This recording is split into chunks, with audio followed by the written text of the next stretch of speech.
Ajá. ¿Qué tal? Buenos días, buenas tardes.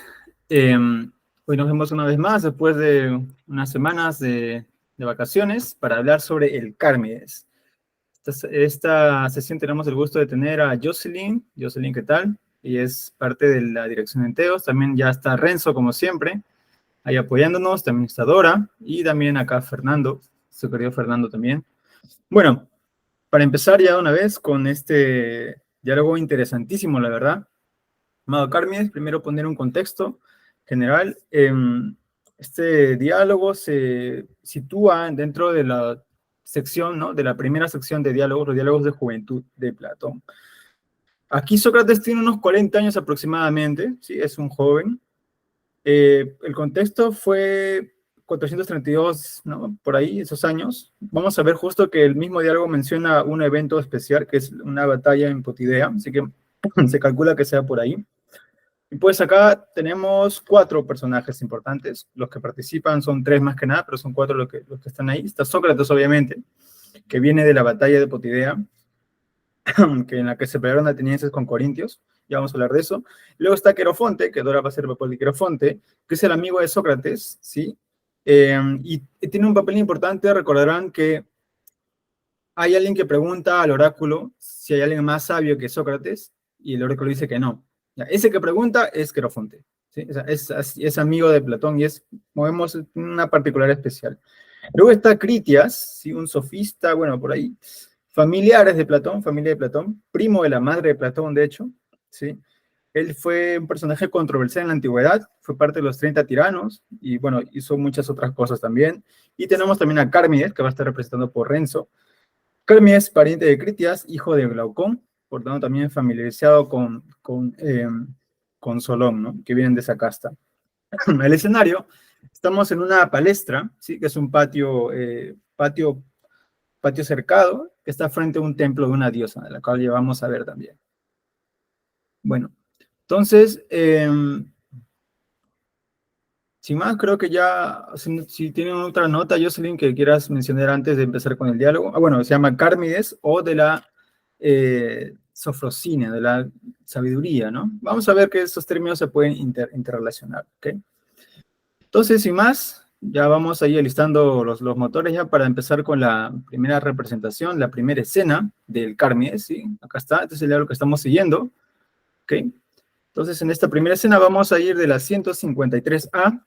Estamos siguiendo, recuerden, la paginación de Stephanus, 153A a la 155E. ¿Sí? Por medio de unos 6 minutos vamos a estar en esto, y los comentarios y el contexto va a ser, creo que, bastante interesante. Ok, entonces, sin más, aquí empezamos en 3, 2, 1 y ya. Había vuelto yo en la tarde anterior de Potidea, del campamento, y me alegraba después de tanto tiempo de volver a las distracciones que solía. Llegué pues a la palestra de Taurias, la que está frente al templo de Basile, de Perséfone. Una vez allí me tropecé con mucha gente, que en parte me era desconocida, pero la mayoría los conocía. En cuanto me vieron que entraba tan de improviso, se pusieron a saludarme de lejos, cada cual desde su sitio. Pero Querofonte, maniático como es él, saltó de entre el medio, vino hacia mí y tomándome de la mano me dijo: Oh, Sócrates, no puedo creerlo. ¿Cómo has escapado de la batalla? efectivamente, poco antes de mi partida había tenido lugar una batalla en Potidea, de la que justamente ahora se había tenido noticia aquí. Yo le respondí: pues Querofonte, así como tú ves. Uf, si hasta aquí han llegado las noticias de la batalla, que ha sido bastante dura al parecer, ¿no? Y dicen que han muerto muchos conocidos. Pues sí, esas noticias se ajustan bastante, la verdad. ¿Estuviste presente en el combate? Precisamente sí, estoy ahí. Wow, entonces, ven, siéntate, cuéntanos, porque no nos han informado con todos los detalles, ¿no? Y diciendo esto, me llevó junto a Critias, el de Caliscro, y me hizo sentar a su lado. Cuando me hube acomodado, saludé a Critias y a los otros, y comencé a hablarles de todo aquello que cada cual se le ocurría preguntarme en relación con la campaña. Y uno me preguntaba una cosa y otro preguntaba otra. Cuando ya teníamos bastante de esto, le pregunté yo a mi vez por las cosas de aquí. ¿Qué tal le iba ahora a la filosofía? ¿Cómo andaba la juventud? Y si se distinguía alguno por su saber o por su hermosura, o por ambas cosas.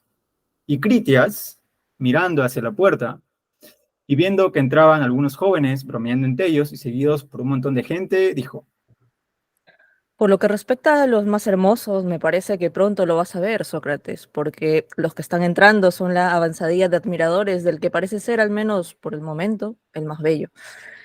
Creo que él mismo está ya acercándose. ¿Quién es y de quién? Probablemente lo conoces. Lo que pasa es que cuando te marchaste aún no estaba en edad. Es Carmides, el hijo de nuestro No. tío Glaucón, primo mío, pues. Claro, claro que lo conozco. Ya entonces no me hacía mala impresión y eso que solamente era un niño. Ahora ya debe estar hecho un buen mozo, ¿eh? Ya verás cómo se ha puesto.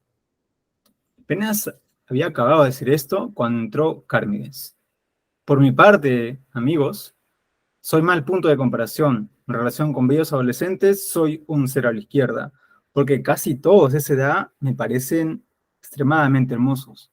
Ahora bien, realmente este me pareció maravilloso por su estatura y su prestancia, y tuve la impresión de que los otros también estaban enamorados de él. Tan atónitos y confusos se hallaban cuando entró.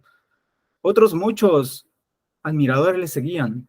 Estos sentimientos entre hombres como nosotros, entre hombres mayores, eran menos extraños. Y sin embargo, entre los jóvenes me di cuenta de que ninguno de ellos, por muy pequeño que fuera, miraba a otra parte que a él, como si fuera la imagen de un dios. Y Querofonte, llamándome, me decía: Y Sócrates, ¿qué te parece el muchacho? ¿No crees que tiene un hermoso rostro? extraordinario. Ay, por cierto que, bueno, si quisiera desnudarse, ya no creo que te parezca hermoso solamente el rostro. Tan bella y perfecta es su figura. Todos estuvieron de acuerdo con Querofonte. Por Hércules, qué persona tan irresistible me describes. Sobre todo si se añade todavía una pequeñez. ¿Cuál Sócrates? Si su alma es de naturaleza buena. Cosa por otra parte que hay que suponer porque proviene de vuestra casa. Cierto que lo es bello por fuera y por dentro. ¿Por qué pues no le desnudamos de algún modo por dentro y lo examinamos antes que a su figura? Porque a su edad de seguro que le gustará dialogar. Claro que sí, Sócrates, ya que es algo así como filósofo y además, según No, opinión de otros y suya propia, sabe de poesía. wow. Mira, todo esto, amigo Critias, son dones que vienen de lejos, por su parentesco con Solón, ni más ni menos. Pero ¿por qué no llamas ya al mozo y me lo presentas? Pues ni en el caso de que fuera todavía más joven, le daría puro conversar con nosotros. Al menos delante de ti, que tú eres al mismo tiempo su tutor y primo. Tienes toda la razón, Sócrates. Llamémosle pues. Hey, muchacho, llama a Cármides diciéndole que quiero presentarle a un médico por la dolencia esa que hace poco me decía que le aquejaba. Sócrates, no sé mucho, me dijo por la mañana nuestro querido Cármides que al levantarse le pesaba la cabeza. ¿Qué te impide hacer ver ante él que Mm, sabes un remedio para su enfermedad? nada, nada, solo dile que venga. Ahora vendrá. Y así ocurrió. Carmide se aproximó y fue motivo de regocijo, pues cada uno de nosotros, de los que estábamos sentados, cediendo sitio, empujaba presuroso al vecino para que él, Carmide, se sentase a su vera. Y a la vez, de los que estaban en los extremos, el uno tuvo que levantarse y el otro le hicimos caer de costado. Entre tanto, él, en llegando, se vino a sentar entre Critias y yo. Entonces ocurrió, querido amigo, algo como que me encontré sin salida, se tambaleó mi antiguo aplomo, ese aplomo que en otras ocasiones fácilmente me hubiera hecho fácilmente hablar con él. Pero después de que, habiendo dicho Critias que yo sabía de remedios, me miró con ojos que no sé qué querían decir. Se lanzaba ya a preguntarme y todos los que estaban en la palestra nos cerraban en círculo. Entonces, noble amigo, intuí lo que había dentro del manto y me sentí arder. Y estaba como fuera de mí. Y pensé que Sidias sabía mucho de cosas de amor cuando, refiriéndose a un joven hermoso, aconseja a otro que si un cervatillo llega frente a un león, ha de cuidar de no ser hecho pedazos.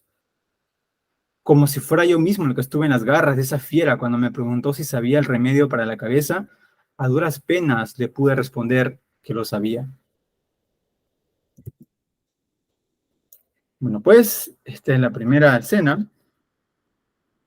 Bueno, varias cosas por comentar. Voy a ir en orden, sí, porque tengo bastantes apuntes acá. Y también luego dar paso al diálogo con los presentadores. Primero, el lugar. Ya les dije, estamos en Potidea, es una colonia de Corinto, ¿sí? Que está unida a Esparta. Y pues en estas épocas tenía una batalla, ¿no? Recordemos que más adelante, dentro de la historia de los griegos, va a haber una famosa batalla entre los persas y los griegos, ¿no? Esta es una de las previas batallas que se tenían.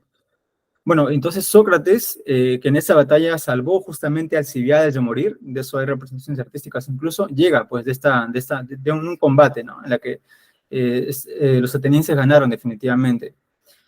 Y pues llega y se planta frente a esta palestra, ¿no? De Taurias, que es un entrenador o un sofista, se dice, ¿no?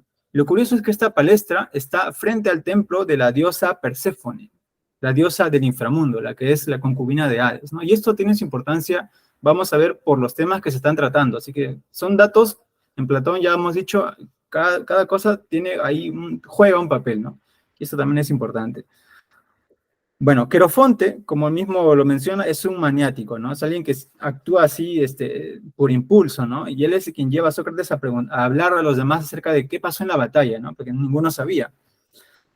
Sócrates está cansado de que le pregunten eso, él mismo no cuenta, sino que le interesan tres cosas en particular. Primero, cómo le va la filosofía, es decir, cómo van los asuntos en cuanto a la formación, a las inquietudes intelectuales de los jóvenes, cómo van los jóvenes, cómo va la juventud. Y lo último, lo que más le importa, incluso quién se distingue por su sabiduría, en primer lugar, y luego por su hermosura, ¿sí? Por su sofos y por su calos. Cármides es ese quien se va a distinguir, precisamente, en boca de Critias, ¿no? Es por ahora, dice él, por el momento, es el más hermoso, ¿no? Por el momento. Sócrates, como vemos, se siente sobrepasado, comenta que su belleza, la belleza de este jovenzuelo es magnífica, ¿no? Él se queda así totalmente atónito. Y no solamente él, sino también todos los que le acompañan, ¿no? Ahora, en la versión que hemos leído, lo suavizan un poco porque dice admiradores, pero en verdad no son admiradores, son los que están enamorados, pero con eros, o sea, son prácticamente los amantes que él tiene, sus erastai, ¿no? Están enamorados, están eros con él, o sea, es una sensación de apetencia erótica la que tienen por el bello de Cármides, ¿no? Y pues a Sócrates le parece, como dice él, ¿no? Le parece maravilloso por su estatura y por su prestancia, pero en verdad, más que estatura y prestancia, ¿no? Megilos y Calos es por su magnificencia y por su belleza, ¿no? La palabra belleza aparece en este diálogo muchísimas veces, ¿sí? Y acá también una palabra importante que mencionar, todos los demás lo miran a él como si fuera la imagen de un dios, dice, ¿no? Buscando esta palabra en griego, que es agalma, ¿no? De ahí viene esta palabra algamatofilia, seguramente los que saben de las filías, ¿no? Por ahí se pueden saber de qué trata la gamatofilia, que, bueno, en resumen es alguien que tiene deseo sexual por estatuas, por objetos inanimados, con forma humana, ¿no? Entonces, todos lo ven a este bello Cármenes como si fuera efectivamente un ágalma, ¿no? Ágalma en griego es un objeto que sirve para adornar, ¿no? Es un objeto que se adorna, es un objeto de culto, un objeto bello, ¿no? Y todos pues lo ven así, ¿no? Y efectivamente, todos están de acuerdo cuando le dice, sí, ¿no te parece bello el muchacho, bello de rostro? Efectivamente me parece muy, muy bello, ¿no? Su figura también es bella, es decir, todo en él es totalmente irresistible, ¿no? Y al respecto, Sócrates ya dice, ya está bien, ¿no? La hermosura, la belleza está bien, pero yo quiero saber si su alma también tiene esa misma característica, ¿no? Y él dice, claro, es bello por fuera y por dentro, le dice Critias.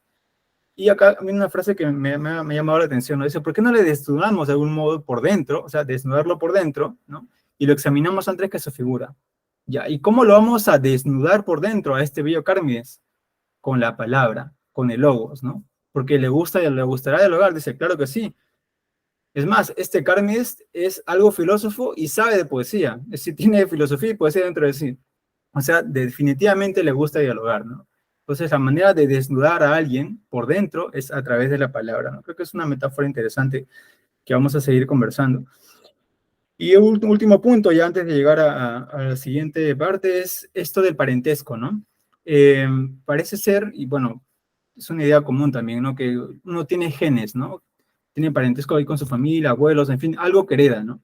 En este caso, este joven Cármides, el parentesco es con Solón, ¿no? Solón, que es una figura enorme dentro de la misma cultura griega, ¿no? Es uno de los 7 sabios, de hecho, atenienses. Y pues su familia, por padre y por madre, ya lo va a detallar más adelante, está relacionado con la alta alcurnia de la Grecia, ¿no? Es decir, tiene buenos genes, en resumen. Eh, y acá viene la otra parte ya que también voy a comentar largamente en esto del médico, ¿no? Aparece acá Sócrates, la figura de Sócrates como un médico, como un yatros, ¿no? Que va a sanarle una dolencia a este joven, ¿no? Una dolencia que le duele la cabeza, le dice. Ok, ok, ya, pero ¿cómo es esta, cómo es que lo va a sanar? Eso lo vamos a detallar más adelante, ¿no? Bueno, simplemente para cerrar ya esta primera parte, hay algo que se llama síndrome de Stendhal, lo conocen bien, yo lo he escuchado recientemente, que precisamente se menciona cuando alguien está sobrepasado por algo, cuando algo te impacta demasiado, en este caso se nombra así porque este personaje, pues, al ver pinturas, en fin, se quedó totalmente pasmado. Eh, es lo mismo que lo que le pasa a Sócrates con este joven, ¿no? Se siente totalmente pasmado, ¿no? Así, ya ni siquiera puede articular todo su ingenio, todo se cae porque está frente a alguien que, como mismo dice, no es como un león, se siente como un cervatillo.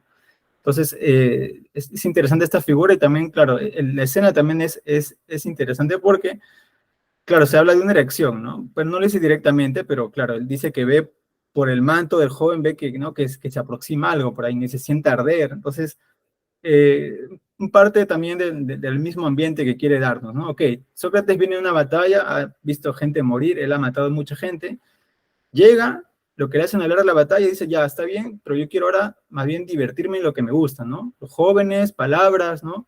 ¿Quién es el más bello?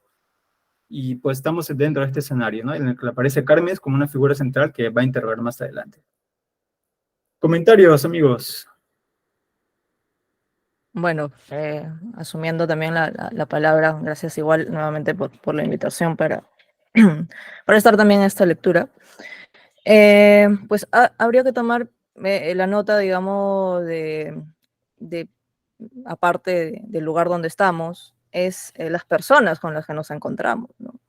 Estamos frente a un Carmes, un Critias, que como bien decías, están relacionados con Platón, son de la aristocracia, y por ende, a lo largo del diálogo, se nos va a presentar o vamos a estar frente a la exposición de una moral aristocrática. De hecho, el Kalos Kayagatos, que es el joven bueno y bello, es una exigencia, y es más, lo va a presentar, vamos a tener una presentación de un Carmides, de un típico joven bueno y bello, educado en la alta alcurnia, en la cuna noble, y vamos a tener la presentación que dentro de la nobleza se tiene del Carlos Kayagatos.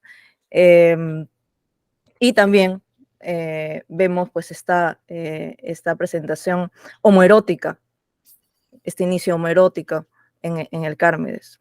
Lo primero que yo destacaría, aparte de los puntos pues, que ya he mencionado, que son casi los mismos que voy a destacar, que sería un repaso de lo que sería el Kaloi Kaya Agathos, ¿no? Que lo menciona también Cristias respecto al Cármedes, ¿no? Cármedes es un joven bueno y bello.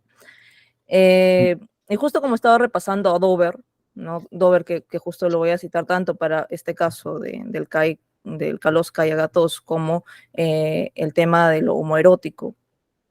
Habría que entender esto, ¿no? Que al menos el Kalos Kayagatos,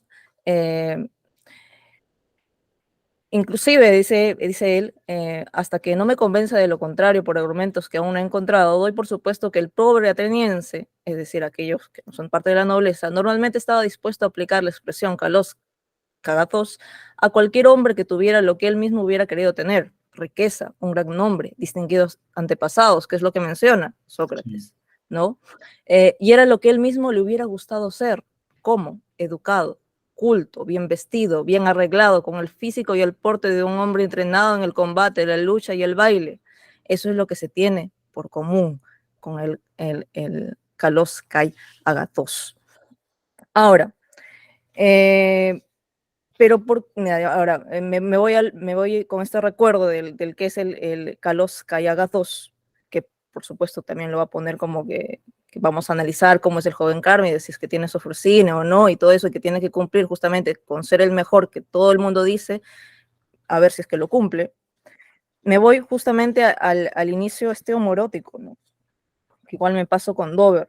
y es que ya parte del eros o de estos inicios o de estos contextos homoeróticos, ya lo habíamos visto también en el ISIS, si mal no recuerdo, Sí. cuando vimos el tema de la amistad y todo eso. Ujú.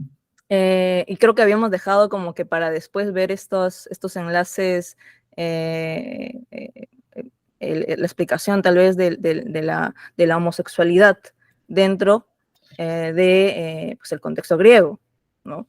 Y justamente, pues uno de los referentes sin duda es Dover, con su libro Homosexualidad griega, ¿no? que es uno de los referentes, pues hace este enlace, ¿no? ¿Por qué Sócrates debía presentar su doctrina del eros en términos predominantemente homosexuales? Se pregunta, ¿no? Es bastante fácil ver por qué Sócrates debía presentar su doctrina del eros en términos predominantemente homosexuales en su ambiente. El eros apasionado se experimentaba con mucha mayor frecuencia en una relación homosexual que en una relación heterosexual, y se daba absolutamente por descontado que al contacto estrecho con un joven bello y lleno de admiración y agradecimiento era una tentación prácticamente irresistible.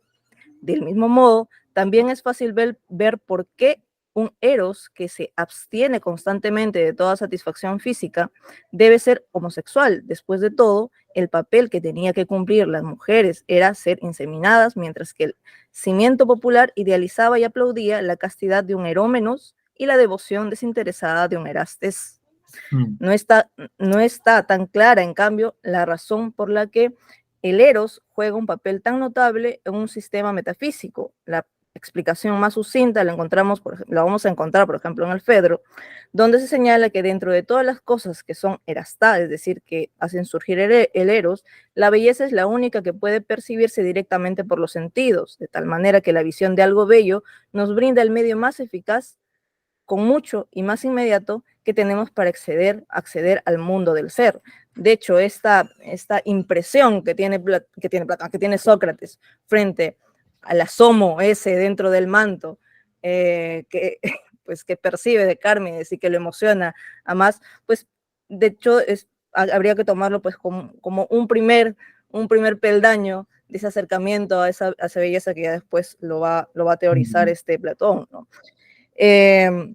Sigo yo acá. A ver, pero hay aún otra consideración, dice. La filosofía, tal como la entiende Sócrates, no era el producto de una meditación solitaria que un orador fascinante o un gurú había de transmitir a una masa de discípulos silenciosos, sino un proceso de cooperación que implica preguntas y respuestas, críticas recíprocas y mutuo intercambio de intuiciones entre una persona y otra.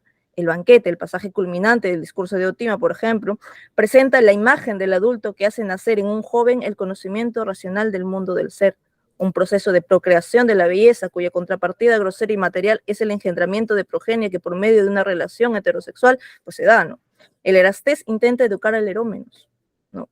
Y el recto Paiderstein es educar en la filosofía. Llegados aquí y contando con que desde un punto de vista metodológico la cooperación en la discusión y la crítica representa un considerable avance respecto a la lección ex cátedra, podemos preguntarnos por qué pone tanto énfasis en la relación entre un adulto y un joven antes que en la relación entre dos personas de la misma edad y de la misma posición. De hecho, este es el punto en el que podemos determinar que la conducta sexual de los ciudadanos de la clase acomodada en la Atenas de finales del siglo V y principios del siglo IV tuvo una influencia decisiva en la forma en que se hizo efectiva la filosofía socrática. No una influencia en sus postulados básicos, la existencia de un modo del ser, la posibilidad de acceder a ese mundo por medio de la razón, su dependencia del bien, sino en su tratamiento de la paciente educación de un joven cuya belleza suscita en su educador una emoción más intensa y poderosa que cualquier otra cosa en la vida, como la vía más directa para la realización filosófica. Las comparaciones y metáforas sexuales que tiende a usar Platón cuando habla de la visión de la realidad suprema por parte del alma, nos obliga a establecer una analogía entre el éxtasis con que el eros verdadero recompensa la perseverancia filosófica y el éxtasis del orgasmo genital que dispensa la insistencia del cortejo sexual. En la literatura moderna es más probable que encontremos el lenguaje metafísico aplicado al sexo que un lenguaje sexual aplicado a la metafísica. En ambos casos, la analogía viene facilitada por la sensación que suele tener durante el orgasmo de perder la noción de la propia identidad y de ser poseído por una fuerza irresistible.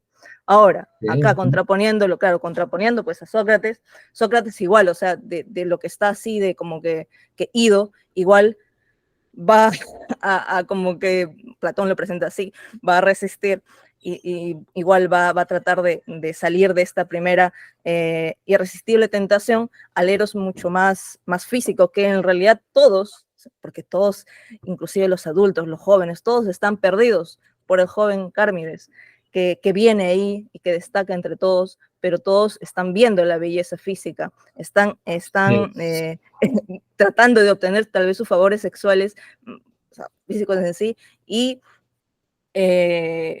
Sócrates viene pues como a preguntar más por el tema de la belleza interior, ¿no? Del claro, interior, ¿no? Pero nuevamente, o sea, están dentro, en realidad esto es este inicio homoerótico, pues es lo que se solía dar, al menos en esa época, con la difusión pues del erómenos y el erastés, ¿no? que es una relación ya para la época también, aparte de una relación contacto físico, es una relación pues de educación, de transmisión educativa, ¿no? Y tenían también este nivel como diría yo, también tenían este ideal de que al final pues no se concedían los favores sexuales, sino más era esta ambición por el saber, ¿no? Y que eso es lo que igual más va a destacar también del lado de Sócrates. No sé si es que igual frente a lo leído se tiene algunos añadidos. Yo creo que es interesante mencionar esa faceta, claro, homoerótica, pero es solamente el inicio y creo que acá más bien es una especie de añadido que hace que el diálogo cobre color, ¿no? Porque lo que vamos a ver más adelante no va más a resaltar la belleza o la eroticidad de este joven, sino más bien que también cuidada está su alma, y no solamente eso, sino cómo es que se cuida el alma, ¿no? Y ahí vienen también ya los comentarios de la segunda escena, en la que se hablan también de personajes extranjeros, que tienen que ver más que todo con lo sagrado, que con el tema más profano, ¿no? Eso es bastante interesante, tengo varios apuntes al respecto. Y si tienen comentarios extras respecto a esta primera escena, los agradezco también, aunque ya estamos un poquito con el tiempo porque estoy calculando también. Así que comentario rápido al respecto, creo que sería interesante. O ya para la segunda escena, luego de terminar la segunda escena, que va a haber más material, creo que también sería interesante comentarlo al final. Sí. Un pequeño comentario, solamente para cerrar un poquito lo que dijo Jocelyn, ¿no? Que me parece interesante esta idea del erotismo, ¿no? Aplicado a determinadas sensaciones aparentemente del intelecto, quizás, ¿no? Me recuerda un poco a, quizás salvando las distancias, ¿no? Cómo es que muchos autores describen las experiencias místicas justamente bueno, especialmente los místicos en todo el contexto hispanoamericano, ¿no? Del siglo XVI, del siglo XVII, que muchos es la relación de estas sensaciones que tienen del contacto directo con Dios como sensaciones casi de tipo erótico, ¿no? Y especialmente más, curiosamente, destacando en las figuras femeninas, ¿no? Por ejemplo, Teresa de Ávila, incluso en el contexto local, ¿no? Algunos autores mencionan que la propia Santa Rosa de Lima, que es un ícono para nosotros, no para los peruanos en general, para los americanos, habría, digamos, esta idea del erotismo, ¿no? Digamos, reflejada o velada, entre comillas, ¿no? Bueno, son unas interpretaciones. Y otra cosa que me gustaría resaltar también es esta idea de presentar a los personajes, ¿no? Como, bueno, estos son parientes de este sabio, ¿no? Son personas nobles, aristócratas. Bueno, me parece curioso cómo en un contexto diferente, no estamos hablando de la Grecia antigua, pero si nos vamos, por ejemplo, a la India, en la India tenemos un tratado que es el Natya Shastra. El Natya Shastra es un gran tratado donde se exponen, digamos, pautas para, por ejemplo, cómo debe ser la música, cómo debe ser el maquillaje, cómo debe ser los mudras, las posturas de las manos, en las representaciones teatrales, en las obras en general. Y de hecho hay todo un capítulo de cuál es la forma de iniciar, ¿no? Y generalmente siempre se inicia una obra determinada presentando a los personajes y hablando de esos vínculos familiares y genealógicos. Tal personaje es hijo de tal familia, que vienen de tal reino, ¿no? Incluso si, bueno, si es que hay algún fanático de Bollywood aquí presente, podrán ver que en las películas clásicas de la India van a encontrar todo ese esquema de presentación familiar, exaltar a las familias, son nobles, son aristócratas, bueno, en este caso en la India, pues, son de la casta de los brahmanes, quizás, o de los kshatriyas, etcétera, y, digamos, es esa presentación, ¿no?, para poner un poquito en contexto, ¿no? Eso nomás quería comentar. Vale, vale. Interesante saber de dónde uno proviene, ¿no? Ahí está, claro, el peso de los orígenes y de los genes. Más que nada es por los genes, diría yo, porque acá pues, se menciona, claro, que es la genética que les viene desde ahí. Bueno, continuamos entonces. Eh, Sí, Max, por ahí. Ok, ya. Sí, no, sí. no.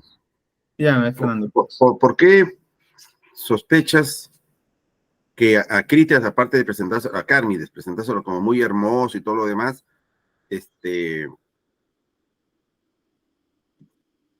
sufre de dolor de cabeza?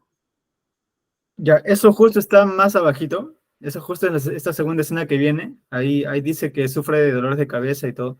Bueno, yo he leído una interpretación que es una imagen simbólica, ¿no? ¿Ya? De la juventud de Atenas que no tiene sofrosine, ¿no? O sea, que le falta justamente lo que le falta a este joven, ¿no?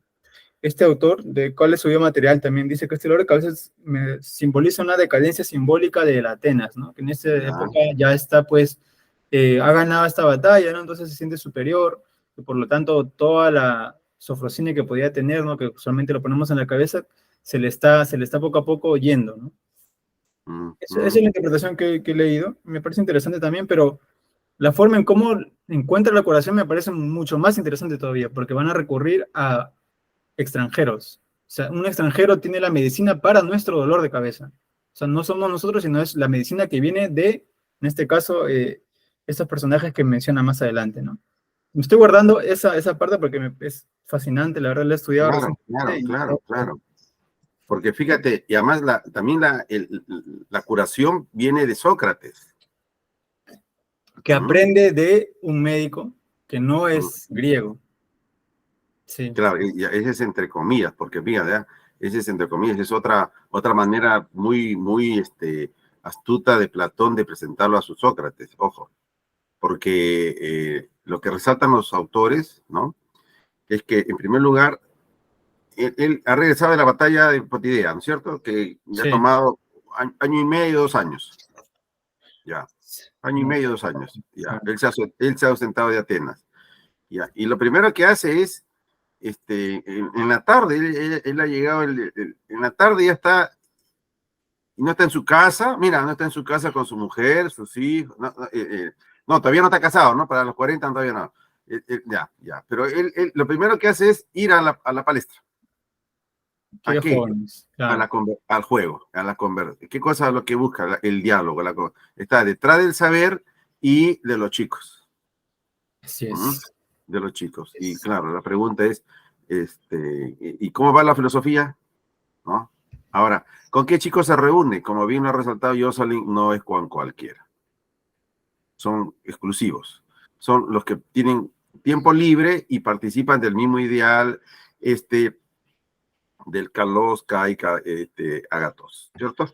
Ya. El más bello de ellos, mira, y el más bello de ellos físicamente, curiosamente sufre de dolores de cabeza. Es decir, tiene claro, no, como diríamos, tiene la azotea alborotada. Te puedes encontrar, en el caso nuestro, por ejemplo, ¿no? De relaciones heterosexuales. Una chica muy hermosa, pero dices, cuidado porque tiene la azotea alborotada. Ok, ya. También interesante. Las captas, claro. ¿De qué le sirve la envoltura hermosa si lo más importante, en el caso tuyo, por ejemplo, dedicado a la filosofía, tú inmediatamente dices, ¿y de qué le sirve esa envoltura si la azotea está alborotada? Mira. Es genial, ¿no? Porque así lo está pensando. O sea, si quieren lo puedo llamar sin brújula, porque cuando estás así, hoy día lo podríamos llamar estresado. Exacto, el estrés, sí. Claro, el estrés que viene del aburrimiento, depresivo, no tiene no tiene una línea de conducta. ¿Mm? Ok. Linda introducción, ¿no? O sea, Sí. te está poniendo un personaje hermoso, pues, pero ¿de qué vale la envoltura hermosa si la azotea la tiene? Es- Claro, si está con dolores de cabeza, ¿no? Y es por la mañana, o sea, claro, consejo joven, o sea, huye. Yo en una ocasión me encontré un caso así, huí. No, no, no, no, no. ¿De qué mm, vale? ¿De qué vale? No, no, no, no, no, no. Y aquí, como bien lo ha resaltado Jocelyn, ya nos ha dado la pauta de qué hay de por medio en el Eros, en el mundo de los griegos, ¿no? ok. Hermoso, ¿no? Una mañana bonita, estamos empezando. Dale. Seguimos entonces. Sí. A ver, ahora acá justo viene Renzo que está interpretando al bello Carmides. Bueno, entonces retomamos. Estamos acá. ¿Este papel era de quién? ¿Recuerdan? Am, ya, ya, claro, sí. Acá es tú mismo, Renzo, entras aquí, ¿ok? Ya. 3, 2, 1 y vamos. ¿De qué remedio se trata? Yo le contesté que el remedio era una especie de hierba a la que se añadía un cierto ensalmo, que si en verdad alguno lo conjuraba cuando hacía uso de ella, le ponía completamente sano, pero que sin ese ensalmo en nada aprovechaba la hierba. Haré pues una copia del ensalmo que tú me digas. ¿Y cómo lo harás, Carmides? ¿Persuadiéndome en ello o sin necesidad de persuadirme? Persuadiéndote, pues, Sócrates. De acuerdo, y de mi nombre, ¿cómo que te has enterado? Si no lo supiera, ofendería, porque no es poco lo que de ti se habla entre los de nuestra edad. Y yo mismo me acuerdo, de cuando era niño, que tú andabas ya con Critias aquí presente. Sí que estás en lo cierto. Hablaré pues más abiertamente acerca del ensalmo y de cómo es. Precisamente le estaba dando vueltas a la manera como yo podría mostrar de su virtud, porque es uno de tal clase que no solo tiene la virtud de sanar la cabeza, sino que pasa con él seguramente lo que ha oído de los buenos médicos cuando alguien se les acerca y padece de los ojos. Dicen algo así como que no es posible solamente curar los ojos, sino que es necesario también curarse la cabeza si es que quiere que te vaya bien de los ojos también. Y a su vez, que se llega a curar jamás la cabeza en sí misma, sin todo el cuerpo, es una soberana insensatez. Partiendo pues de este principio y aplicando determinadas dietas al cuerpo entero, intentan tratar de sanar con el todo a la parte. ¿No te habías enterado de que esto es lo que dicen y así es como lo hacen?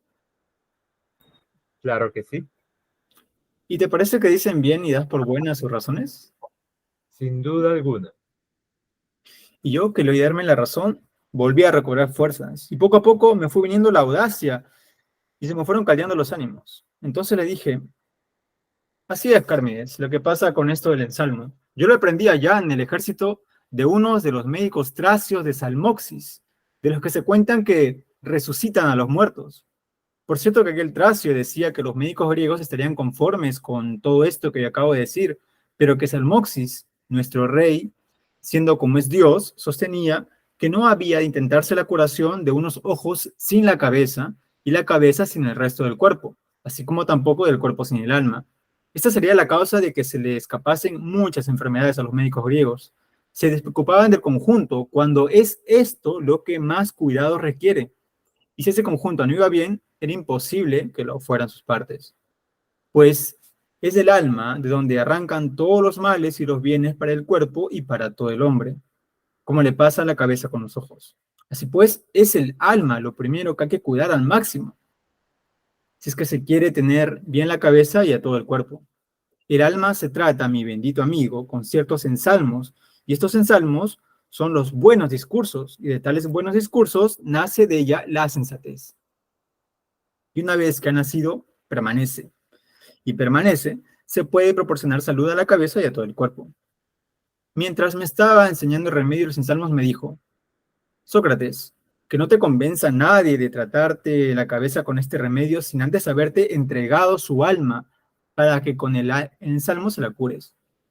Pues también ahora, continuó, cometen los hombres la misma equivocación al intentar por separado ser médicos del alma y del cuerpo. A mí me incomodó muy encarecidamente que nadie, por muy rico, noble o hermoso que fuera, me convenciera de hacerlo de otro modo. Así pues, yo, porque se lo juré y estoy obligado a obedecerle, le obedeceré. Y si quieres que, de acuerdo con las prescripciones del extranjero, veamos primero de conjurar tu alma con los ensalmos del Tracio, remediaré también tu cabeza. Pero si no, no sabría qué hacer contigo, querido Carmides. Feliz coincidencia, Sócrates, sería para este joven la flojera de su cabeza si esto le obligara a mejorar toda su capacidad intelectual. No obstante, te digo que Carmédes no solo se distingue de los de su edad por el aspecto, sino por esto para lo que, según tú, tienes el ensalmo. Porque dices que lo tienes para la sensatez, ¿cierto? Sí, claro, para eso lo tengo. Bien, pues has de saber que Carmédes parece ser con mucho el más sensato de los de ahora, y en todo lo demás, para la edad que tiene, no es inferior a ninguno. Y es muy justo, Carmides, que en todas estas cosas te distingas de los demás, porque bien sé que a ningún otro de aquí y ahora le sería fácil mostrar que dos casas de las de Atenas podrían concurrir, según parece, al nacimiento de un vástago más hermoso y noble que aquellas de las que tú procedes, porque por parte de tu padre desciendes de Critias, el de Drópides, y tal como se cuenta, vuestra casa sigue ensalzada por Anacreonte, Solón y muchos otros poetas, como excelente en belleza y en virtudes, en todo aquello que cuenta para la felicidad. Y lo mismo por el lado materno. Nadie, en efecto, en toda nuestra tierra ha sido tan famoso como tu tío Pirilampo, en hermosura y grandeza, cada vez que iba como enviado al gran rey o cualquiera de los otros de Asia. En resumidas cuentas, en nada es inferior a la otra familia. Puesto de que tales linajes procedes, es natural que seas el primero en todo. Y en lo que puede percibirse de tu presencia, querido hijo de Glaucón, me parece que a ninguno de tus antepasados tienes en nada que irle a la saga. Pero si encima, en lo que respecta a la sensatez y a todas las otras cualidades, según lo que acaba de decir te ha colmado la naturaleza, en buena hora te parió tu madre. Pero vayamos al asunto. Si tal como Critias dice, hay en ti sensatez, y en consecuencia, como sensato te comportas, no necesitas ya los ensalmos de Salmoxis, ni los de Ávaris, el hiperborio, sino que lo que habría que hacer es darte ya el remedio para la cabeza. Pero en caso de que persistes de él, hay que entonar los conjuros antes de darte remedio. Dime pues tú mismo si tienes ya bastante sensatez como Critias piensa o estás falto de ella. Uf. Bueno, acá han aparecido muchos nombres, ¿sí? Pero también hay cosas que comentar, ¿no? Esto del ensalmo, ¿no? El ensalmo en griego es un epode, ¿sí? Voy a ponerle la palabrita para que lo tengan, porque es una palabra interesante que va a aparecer en la Odisea también. Es una palabra ya que tienen los griegos en su, un epode, epoide. Es un canto mágico, es un encantamiento, es un encanto. En Salmo es una muy buena traducción, una buena palabra para decir esto, ¿no? Y de hecho, según el contexto que estamos tratando aquí, ¿no? Nada más y nada menos que de Salmoxis, ¿sí? Salmoxis. Quien quiere saber más de Salmoxis, hay un bello texto de Mircea Eliade que se llama De Salmoxis a Gengis Khan, ¿no? Bueno, Salmoxis, simplemente para hacer la introducción y para que sepan quién es, porque acá ellos todos saben quién es, parece, ¿no? Salmoxis es una divinidad principal de los pueblos de Europa Oriental, de los getas, de los pueblos tracios, ¿sí? Lo que ahora es Bulgaria, ¿sí? También se le conoce como los docios. Ellos tienen orígenes en lo que es unos rituales respecto a los lobos, ¿sí? Salmoxis es un iniciado, es alguien que ha resucitado, es decir, tiene en eso se parece bastante a Jesús. Él parte de una tradición que Mircea Eliade la arrastra hasta las tradiciones chamánicas, ¿sí? De sabiduría espiritual. Y Salmoxis trae el tema de la inmortalidad del alma, solamente para los iniciados, claro está, ¿sí? Salmoxis es un dios único, es rey y es dios, así otro parecido también con Cristo, ¿no? Que también es rey y dios y es sacerdote, ¿no? Y ellos tienen una sociedad guerrera, por eso no es raro que ellos se hayan encontrado pues peleando, ¿no? Con los médicos tracios de Salmoxis, ¿no? Ahora, se dice que estos cultos a Salmoxis influenciaron mucho en los griegos y pues eso dio también espacio para que se reavive el dionicismo. Es importantísimo este salmoxis. Y es importante también, ¿por qué? Porque, claro, él dice, ¿no? Los médicos, ¿qué hacen? Tratan de curar solamente una parte, pero hay que curar precisamente todo, ¿no? Porque es del alma de donde vienen todos los males. Es decir, una medicina holística es la que propone, ¿no? Primero hay que ver el todo y luego ir a la parte, y así se va a poder curar, ¿no? Los ensalmos, ya en palabras de Sócrates, son las buenas palabras, es decir, son las bellas razones. Y estas bellas palabras van a darnos la sensatez, ¿sí? Bueno, y pensando una vez más, para ya darle la palabra también a los demás, al final dice, ¿no? Si tú eres sensato, entonces no vas a requerir ni siquiera ni un ensalmo de Salmoxis, ni siquiera de Ávaris, ¿no? Ya, ¿quién es Ávaris? Para mencionar nada más, también es una figura fascinante. Acá Ávaris, el hiperbóreo. Los hiperbóreos, estimados, son una cultura fascinante, ¿no? Los que están más allá de los vientos del Bóreas. Son los que traen, de hecho, este Ávaris el hiperbóreo es quien trae un mensaje de Apolo desde nada más y nada menos que desde Mongolia, ¿sí? Se cuenta que Ávaris viajaba por los cielos montado en una flecha, volando en esa flecha dorada de Apolo. Ávaris es un profeta, daba oráculos, es decir, tiene una faceta oracular, no tomaba alimentos de la tierra, ¿sí? Curaba enfermedades mediante cánticos, mediante ensalmos, precisamente. Es una figura la verdad que hay un libro que todavía no está traducido al español, de Peter Kingsley, que se llama Una historia esperando engancharte, en la que cuenta cómo es que las tradiciones chamánicas de esa parte del mundo, ¿no? Y también las partes que vienen de América, se enlazan con las griegas a través precisamente de Ávaris, quien trae con su flecha dorada de Apolo y le entrega a Pitágoras, ¿no? Le trae una tradición y una sabiduría ancestral. Él viene de Mongolia, ¿no? Conoce a Pitágoras y hay una cruce de tradiciones por ahí, ¿no? Esas investigaciones son recientes, no he encontrado más información, pero si alguien quiere, voy a subir más el material que tengo. Y bueno, en fin, esto simplemente quería comentarles que me ha parecido fascinante, la verdad, encontrar estos enlaces entre tradiciones, ¿no? Chamánicas aquí. Y bueno, para Sócrates estos son palabras, ¿no? Claro, mismo Fernando dijo que puede ser una treta de Sócrates, pero así sea una treta, creo que está contando un contexto en el cual seguramente muchos hemos olvidado que las tradiciones de sabiduría no es que nacen aisladas unas de otras, sino que están conectadas también con las sabidurías anteriores, ¿no?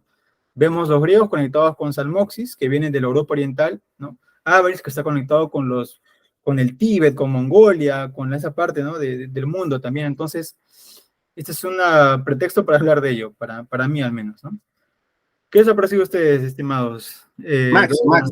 Max, Fernando, dígame. dos cositas. No tomé nota, la referencia a Odisea, ¿qué pusiste? Los cantos, claro, la Odisea está en el libro 19, 19, línea 457. 457, ya. Claro, Otra cosita, Max. ¿Te acuerdas que te dije que le pasaras el link a un chico que yo he invitado?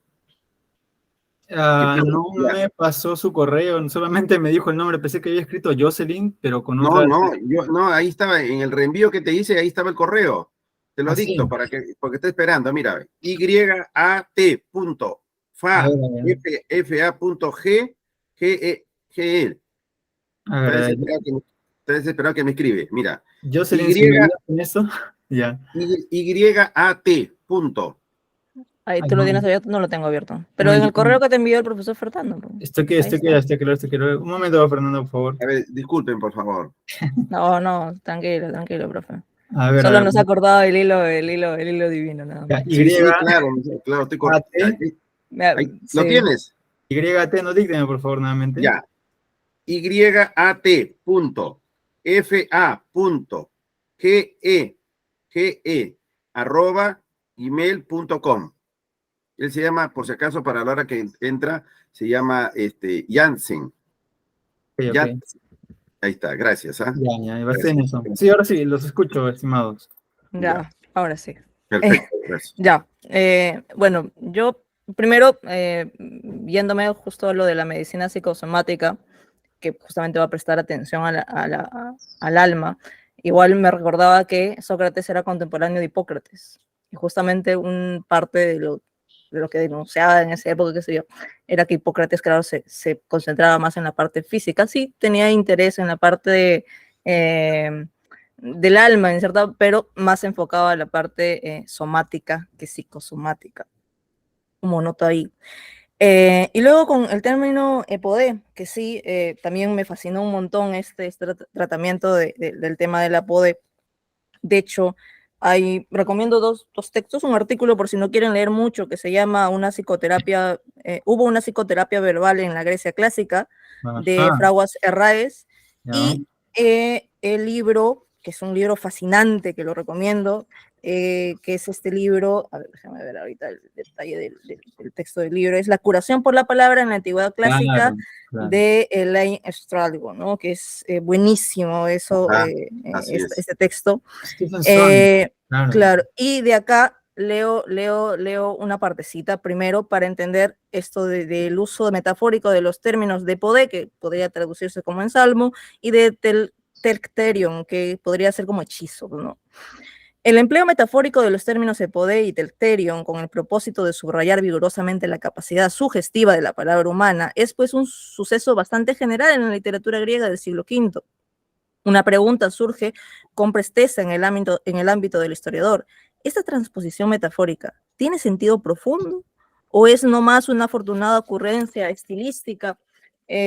¿Basta un mediocre conocimiento de lo que desde Homero fue la cultura griega para obtener una oportuna respuesta? Esta respuesta quiero que la escuchen muy bien porque es genial la respuesta que da.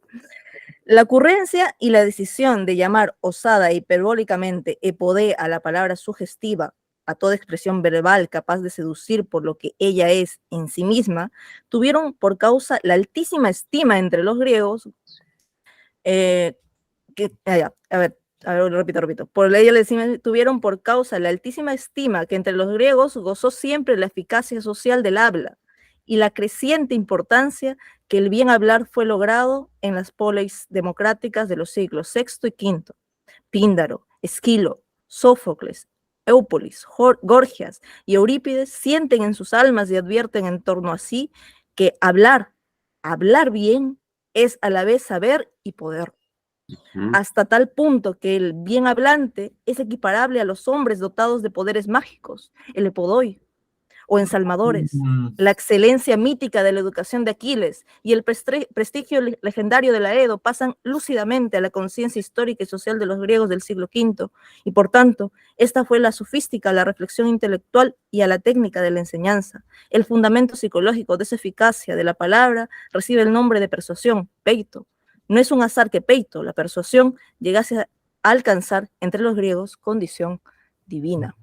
Ah, ¿no? qué lindo. No, esta parte sí es esencial, el poder justamente el prestigio que goza la palabra dentro de las polis griegas. Y algo que Jocelyn, añado antes de discrepar contigo, sí, sí. pero gracias por esta dosis que nos está dando de buen vino. Acuérdate, entre otros hombres que han hablado del poder mágico de la palabra entre los griegos, recordemos a Víctor Lee Carrillo. Los griegos se emborrachaban dialogando. El vino era simplemente para prender la máquina para que las alas echen vuelo, y el vuelo era con la palabra. Ojo, eso es bueno recordarlo porque así cambia también nuestra imagen de los banquetes.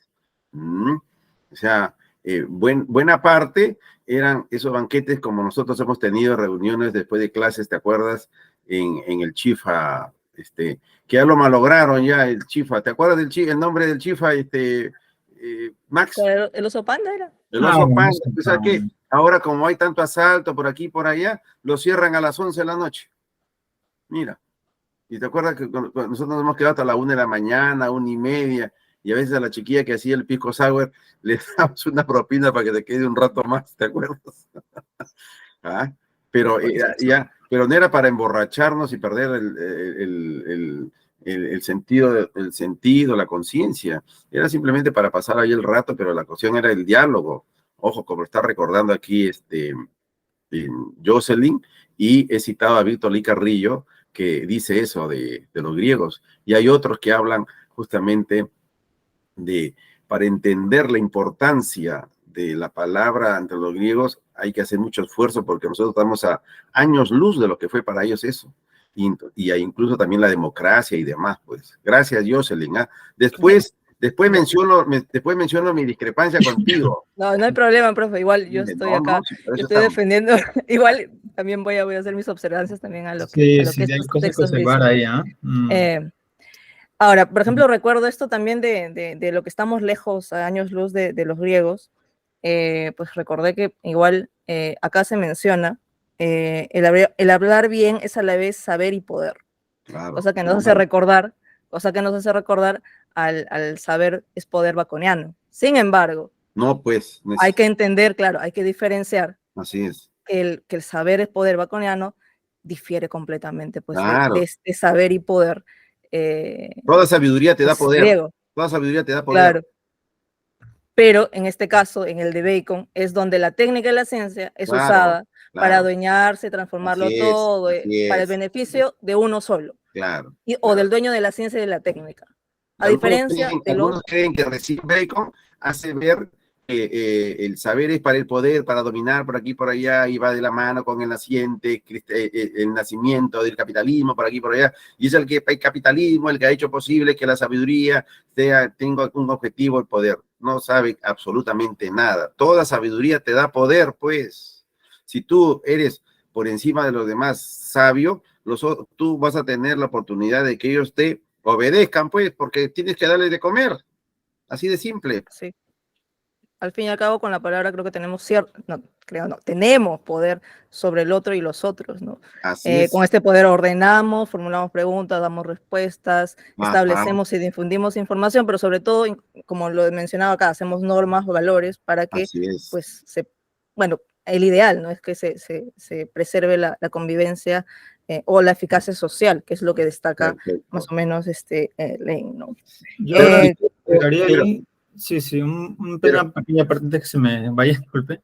El tema con el epodé o el epoidé, más que palabra aquí, es un encantamiento ritual. Claro, Sócrates lo transforma en palabra, ¿no?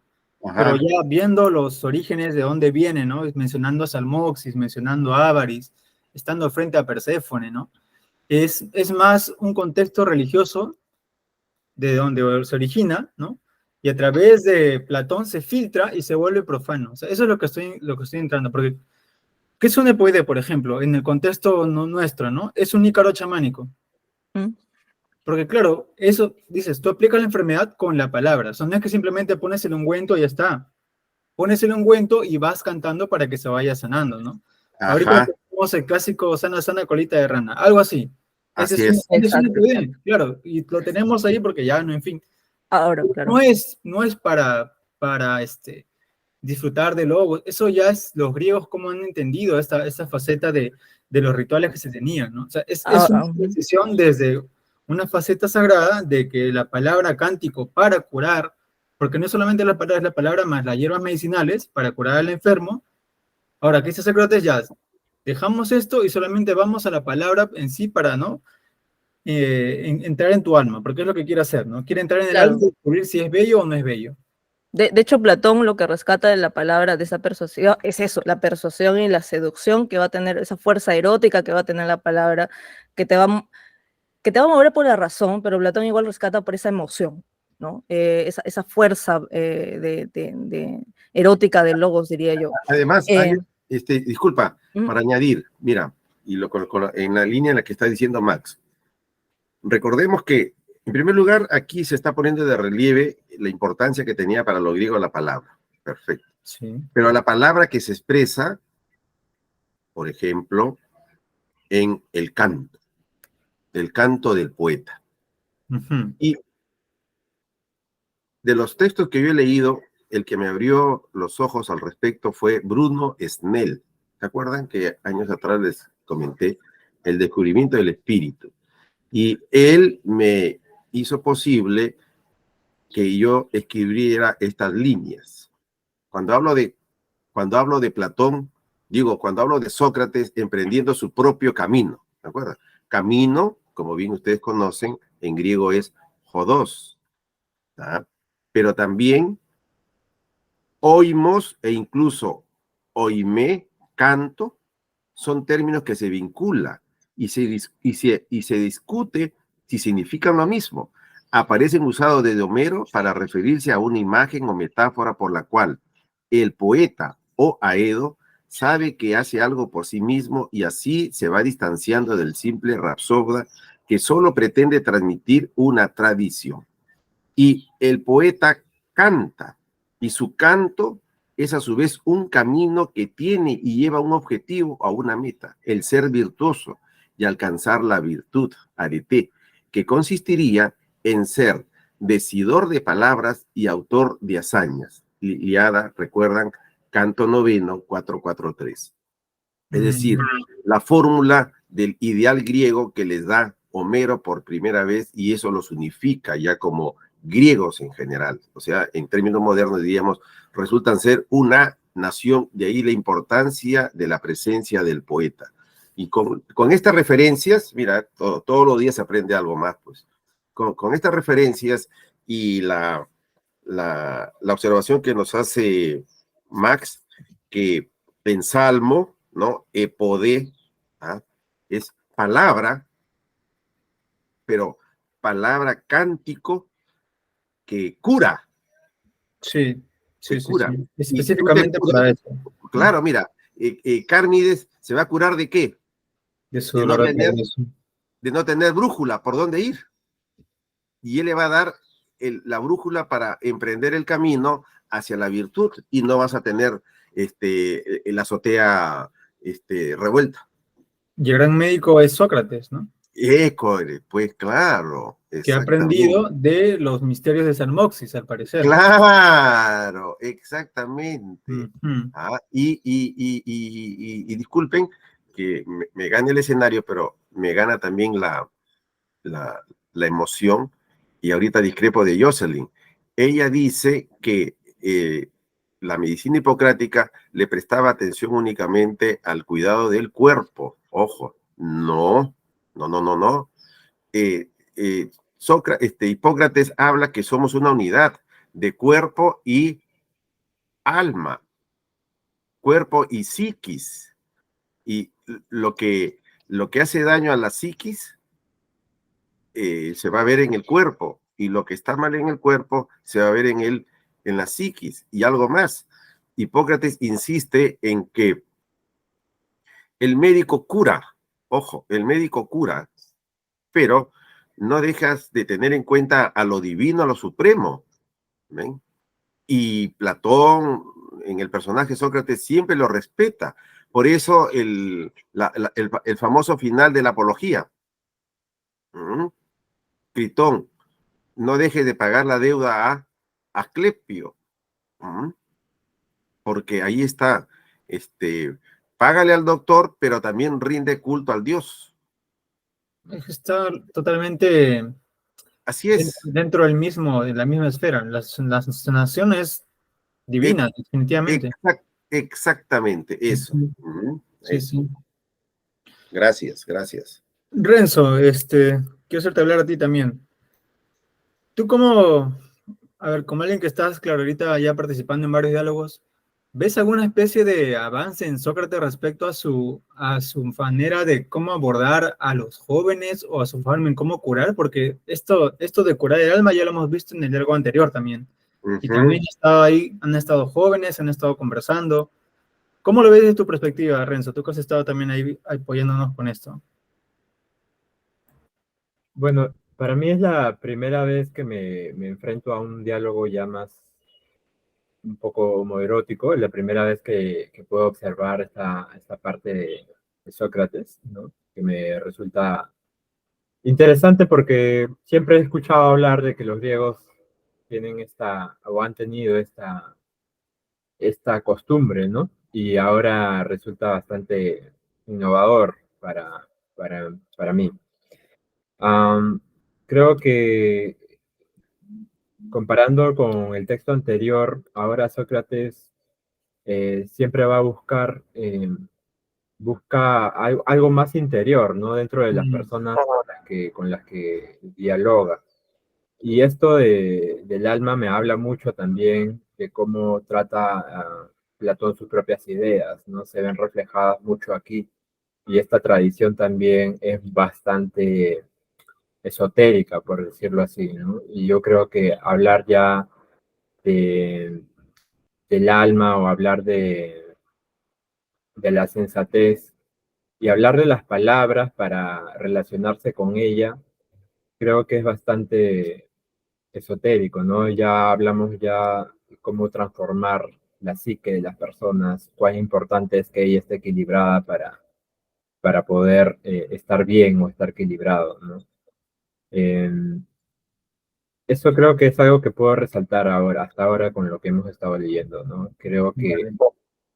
que es importante cómo nos relacionamos con ella. Estos en Salmos, ya no solamente lo veo en los griegos, eh, lo veo en todo, ¿no? Hasta actualmente, qué importante es poder practicar eh, cómo nos relacionamos con el interior de nosotros, ¿no? Estas palabras, los discursos, qué Exacto. palabras utilizamos, ¿no?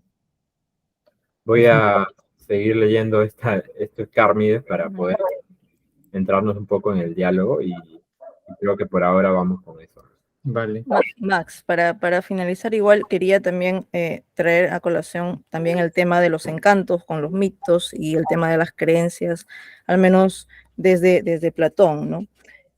Aunque antes de eso, igual, falta mía de no haberme expresado bien, igual Fernando se agradece toda la información de lo de Hipócrates, que sí me pasé de lado, pero ahora lo que también había leído, que probablemente en aquella época también los tomaron así a Hipócrates, fácil, y porque no tuvieron tal vez la comprensión de ellos, o simplemente los que han escrito eso tampoco tenían la comprensión de Hipócrates, Ujú.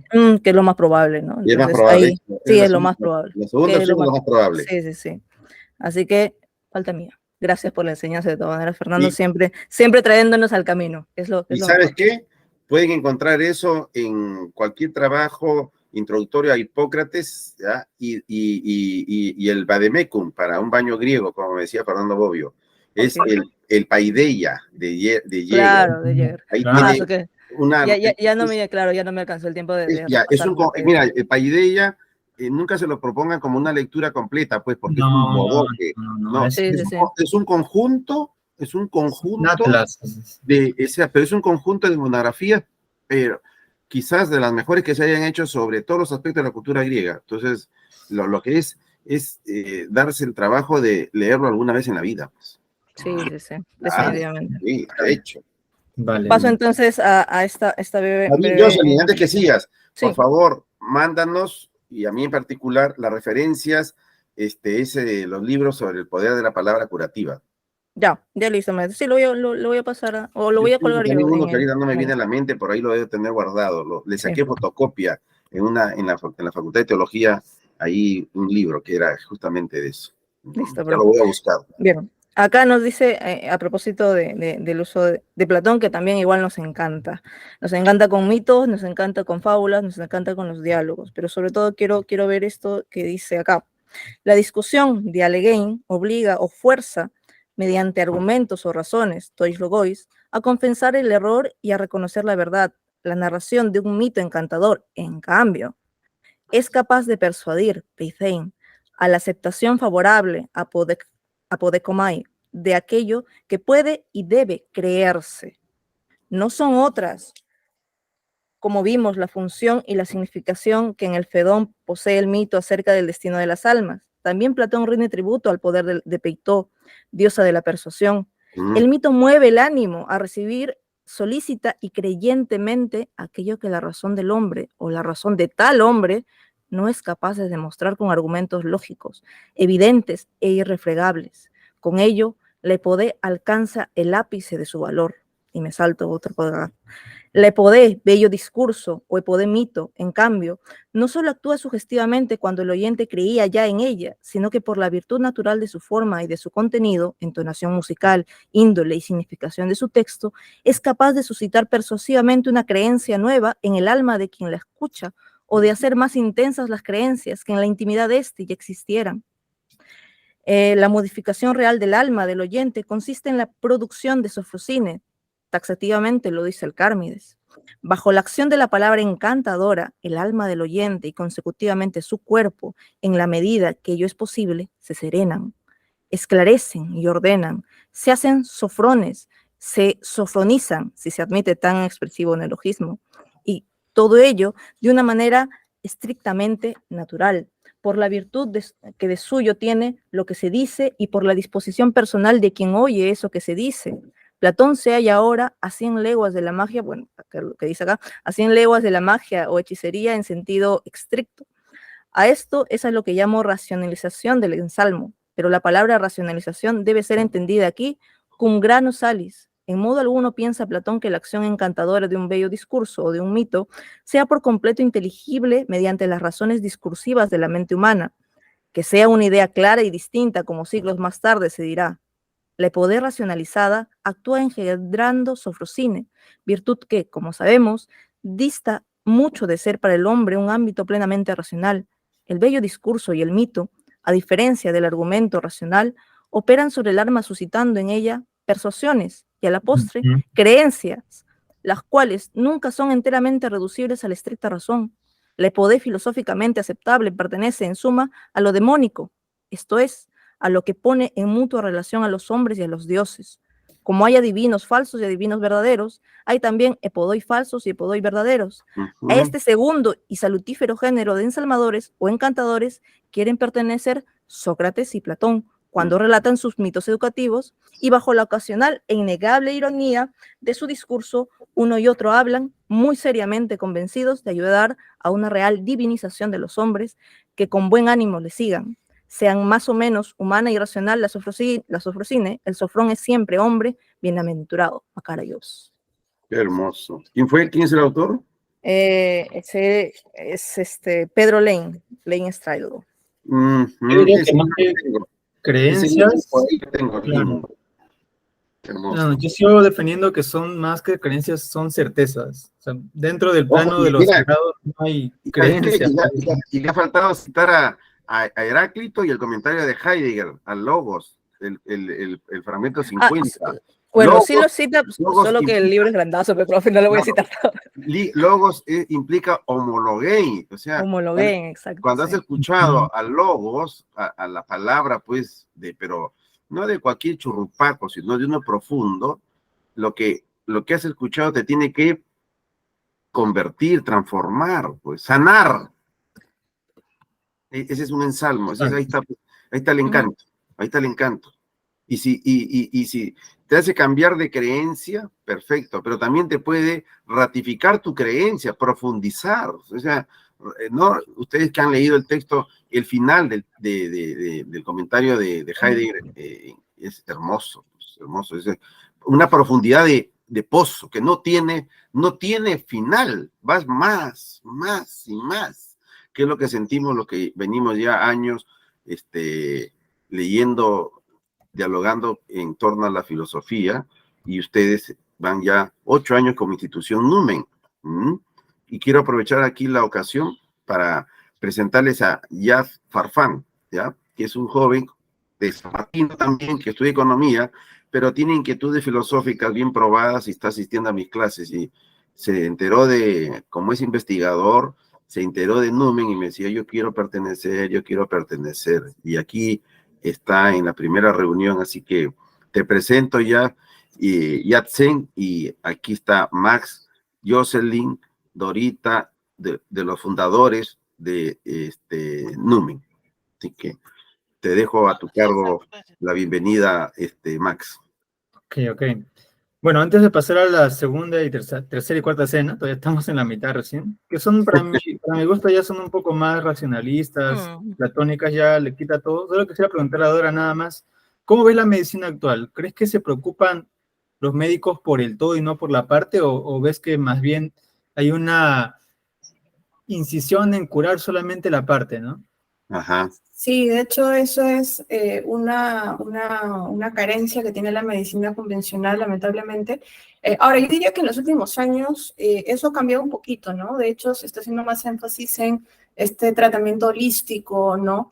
Claro, quizás no tan bien entendido como en la antigüedad, se presta mucho, ¿no? Tiene cierto margen de charlatanería, si se podría decir, pero por ejemplo hay toda una rama que se le conoce como la biodecodificación, ¿no? Entonces se analizan las dolencias. Ah, me duele la garganta, siempre estoy mal de la garganta. Ah, bueno, esto se relaciona con que hay algo que no te permite expresarte bien, ¿no? Entonces se hace una suerte de búsqueda entre dolencias físicas y dolencias emocionales, internas, ¿no? Y curiosamente el dolor de cabeza tu alma está enferma, ¿no? Es claro, estás sin brújula, no tienes norte, pero tu alma es la que está mal, ¿no? Entonces es un poco como se entiende dentro de la biodecodificación, ¿no? Pero eso lo vemos en las tradiciones más antiguas, ¿no? Como estaba saliendo esta idea de, vienen estos médicos de Oriente, ¿no? Tienen estas ideas de el ser humano es un microcosmos que participa en macrocosmos, entonces todo lo que pasa a nivel físico tiene una correlación a nivel emocional también, ¿no? Eso me pareció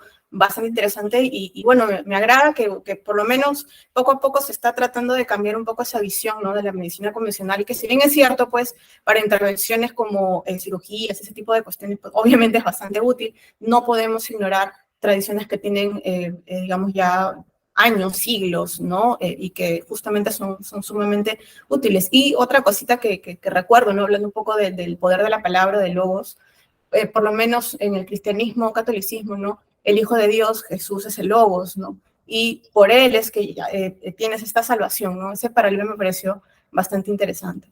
Claro, Es el logos de Dios. Claro, así de es. hecho, ahí está mucho de filosofía griega metida también. Por Ya supuesto. iremos Claro. hablando cuando toquemos temas más relacionados con ello. Ahora sí, antes que se nos vaya la hora, vamos por la tercera y cuarta escena. Espérate, Y... espérate, que me perdí un ratito. Ya, ¿sí? ahí está. Ok, ok. Listo. Entonces empiezo en 3, 2, 1 y ya. Entonces se ruborizó Cármides y todavía parecía más hermoso, pues la modestia iba bien con su edad. A continuación me respondió no indignadamente porque dijo que no le sería fácil por el momento ni afirmar ni negar lo que se le preguntaba. Ya que, por un lado, si digo que no soy sensato, estaría bastante fuera de lugar que uno mismo diga tales cosas contra uno mismo.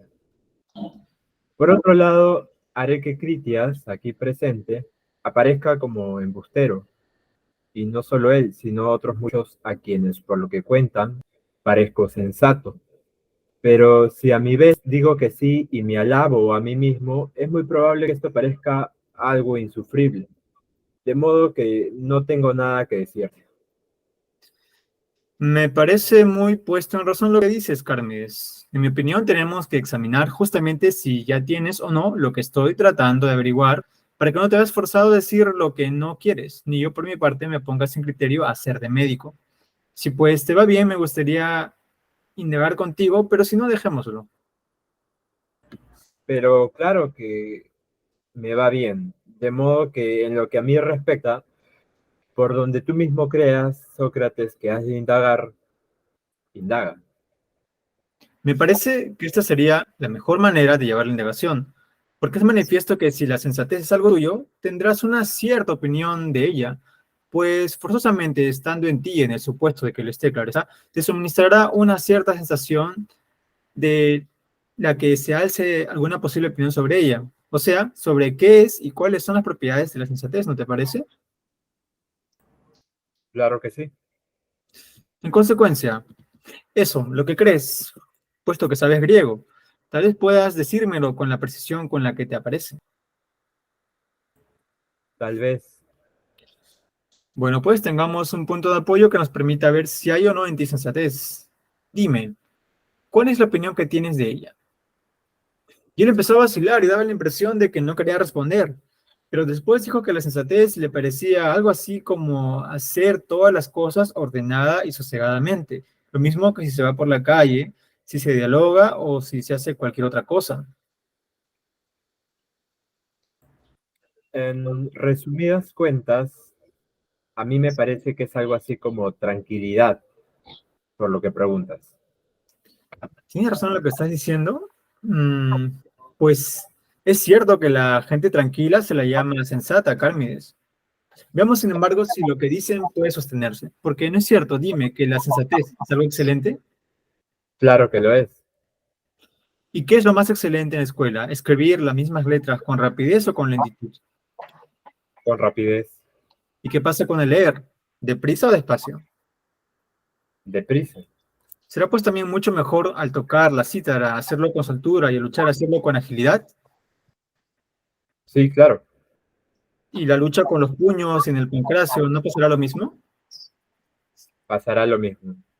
Y en cuanto al correr y al saltar, y a todos los otros ejercicios corporales, los que se hacen con celeridad y rapidez, ¿no son armoniosos? ¿Y los que se hacen con fatiga y lentitud no son dobles? Así parece.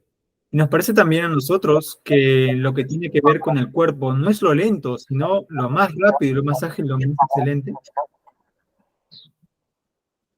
Claro que sí, Pero es la sensatez, algo excelente. lo es. Entonces, por lo que tenga nuestro cuerpo, no tiene nada que ver la sensatez con la lentitud, sino con la rapidez, si es que es la sensatez algo excelente. Pues eso es lo que parece. Ujú. ¿Qué es mejor, la facilidad para aprender o la torpeza? La facilidad, Pero facilidad es aprender algo deprisa y la torpeza es aprender algo con fatiga y lentitud. claro que sí. Y enseñarle algo a otro, ¿no es mejor hacerlo con rapidez y fluidez que con lentitud y pesadez? Así es, Y el acordarse de algo y retener algo, ¿cómo es mejor hacerlo? ¿Con lentitud y torpeza o con rapidez y fluidez? con rapidez y fluidez. Y la agudeza, ¿no es algo así como agilidad de espíritu y no pesadez? ¿Verdad que sí? Así pues, entender lo que se dice en la escuela o en la clase de cítara o en cualquier otra parte, ¿no es mejor hacerlo de la manera más rápida posible que con lentitud? Así es, Y también en las inquisiciones del entendimiento, en las deliberaciones. No es, según creo, el más lento, el que a duras penas se decide y es tardo en sus pesquisas, el que merece alabanza, sino aquel que con más facilidad y ligereza lo hace. así son las cosas. En resumen y conclusión, no es pues Cármides de que todas estas cosas, tanto en lo que tiene que ver con el cuerpo como con el alma, parece que son mejores las cosas que se hacen rápida y resueltamente que las que se hacen torpe y calmosamente. Es muy probable. En consecuencia, la sensatez no va a ser algo así como el reposo, ni reposada la vida sensata, por lo que venimos diciendo, ya que tiene que ser algo hermoso e intenso la sensatez, porque o bien en ningún caso o en alguno muy excepcional se nos presentaron en la vida las acciones reposadas como más excelentes que las rápidas intensas. Pero, si entonces, amigo, y en todo caso, no son las acciones reposadas menos valiosas que las rápidas y vehementes. No tendría por qué ser la sensatez algo más bien sereno que rápido y vehemente, ni en el andar, ni en el hablar, ni en cualquier otra cosa. Además, no sería la vida tranquila más sensata que la intranquila, pues hemos partido en nuestras reflexiones del hecho de que la sensatez pertenece a las cosas más preciadas. Pero tan preciadas se nos han presentado las rápidas como las reposadas. Creo que estás en lo cierto, Sócrates. Pero, por cierto, Cármides, fijándote mejor todavía, mirándote a ti mismo y dándote cuenta de qué cualidades te hace poseer la sensatez cuando esté en ti y qué es lo que ella las provoca, y concentrando todo esto, dime de una vez, ¿qué es lo que te parece que es? En verdad me parece que la sensatez hace tímido y pudoroso al hombre, de Mm, modo que es algo así como el pudor, la sensatez. ¿Pero no estabas afirmando hace un momento que la sensatez era excelente? Sí, claro que lo afirmaba. Por lo tanto, los hombres sensatos son también buenos. Sí, Así pues, ¿sería bueno aquello que no hace buenos a los hombres? seguro que no. Luego no solo excelente la sensatez, sino que también es buena. A mí al menos me lo parece. Entonces, ¿qué pasa? ¿Es que no crees que Homero está en lo cierto cuando dice, no es buena la compañía del pudor para el hombre indigente? Sí que lo creo. Por lo tanto, parece que el pudor es algo bueno y no bueno. Parece que sí. La sensatez, sin embargo, es algo bueno, si es que hace bueno a aquellos en los que está y no los hace malos. A mí me parece que es así como tú lo expresas. Entonces la sensatez no será pudor, si realmente es algo bueno, y el pudor, por el contrario, es tan bueno como malo. Ok. Uf. Ya, esta parte ha estado bastante platónica socrática. Densa. Bueno, dos definiciones, no tanta palabrería para dos definiciones. Primero, que la sensatez, tranquilidad. La segunda, pudor. Ya, listo. Cerramos. Siguiente escena. Sí, pues sí, eso sí.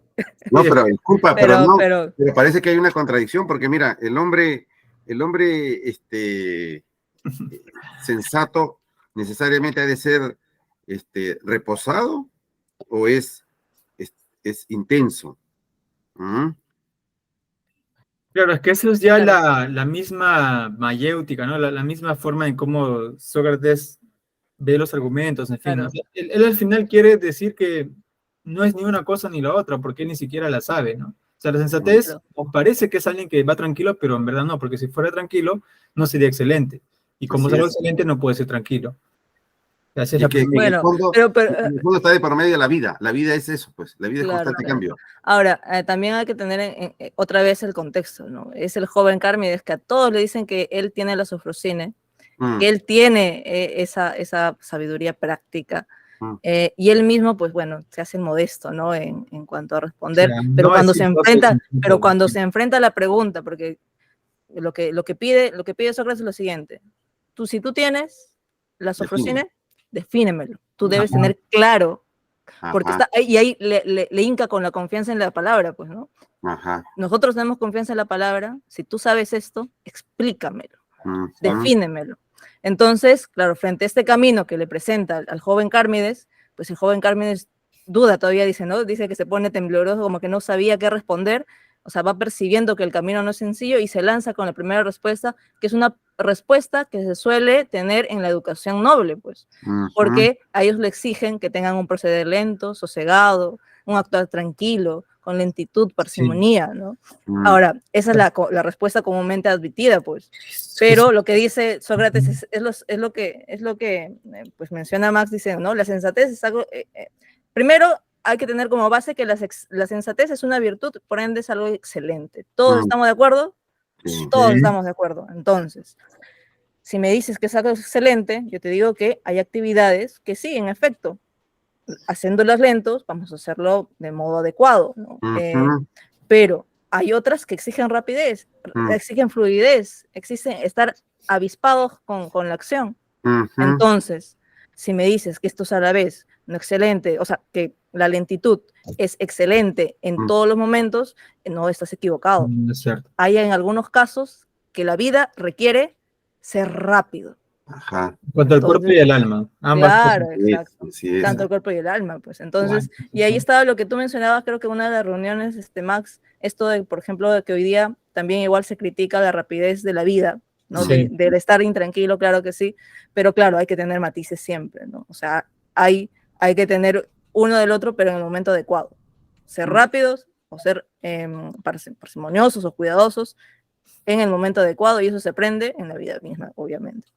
claro, Y no se puede estar todo el el rato jovencito, pues pues, tranquilo, claro, el sosegado, porque eso jovencito. sería una persona totalmente monótona y aburrida, ¿no? O sea, alguien que todo así lento, ni siquiera para entender es rápido, entonces no hace cosas que tienen que hacerse con el cuerpo de forma rápida, como ejercicios, por ejemplo, ¿no? Los griegos ejercicios, ahí se dan cuenta, ¿no? Y también el intelecto, o sea, si no eres rápido para hacer cosas con el cuerpo ni con la mente, entonces, ¿cómo puedes hablarme de excelencia, no?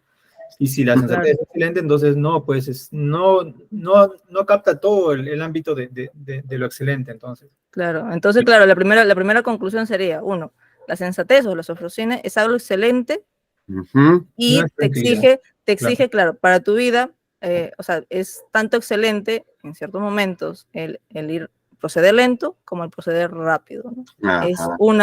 Es un intermedio, digamos, entre los dos, pero tienes Ujú, que saber hacerlo. Entonces, si es que partimos ya de esta definición general y que no hemos acertado con la respuesta, pero sí hemos ganado algo, que la sensatez es una virtud excelente.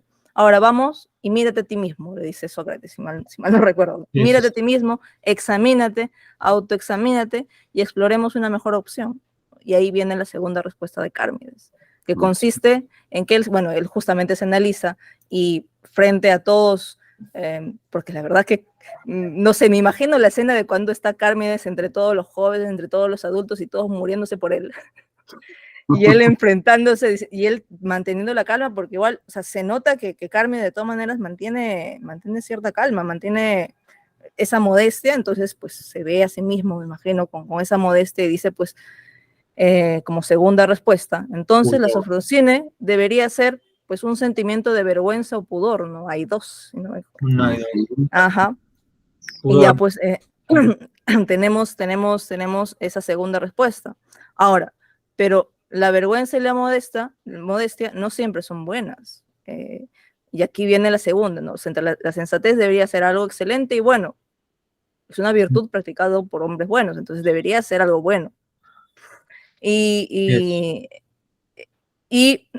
sentir vergüenza, por ejemplo, de aquello bueno, pues no es lo correcto sí, ¿no?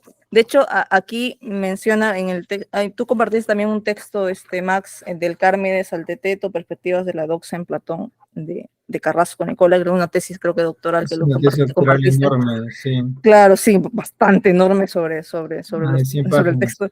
Sí, sí, wow, sí, dolió repasarlo todo. Ya, justo ahí habla sobre el aparentar, ¿no? Porque al final, también cuando cita, no sé si Homero o Hesíodo, por ahí, no sé si Cármenes lo cita, claro, cita diciendo que igual, o sea, habría que aparentar esto de la modestia, ¿dónde está acá modestia, si no me equivoco? Habría que aparentar ser modestos, pero eso es una apariencia, parecer ser modestos respecto a la sofrosine, ¿no? Como lo demostró Cármenes al inicio. Pero eso no quiere decir que tú no te sientas orgulloso de tener esta virtud excelente. Entonces ahí como que va apuntando Sócrates diciendo, bueno, no, es que esta es una virtud excelente y buena, del que siempre hay que sentirnos orgullosos, por más, aunque tengamos que tener el cuidado de mostrarnos modestos.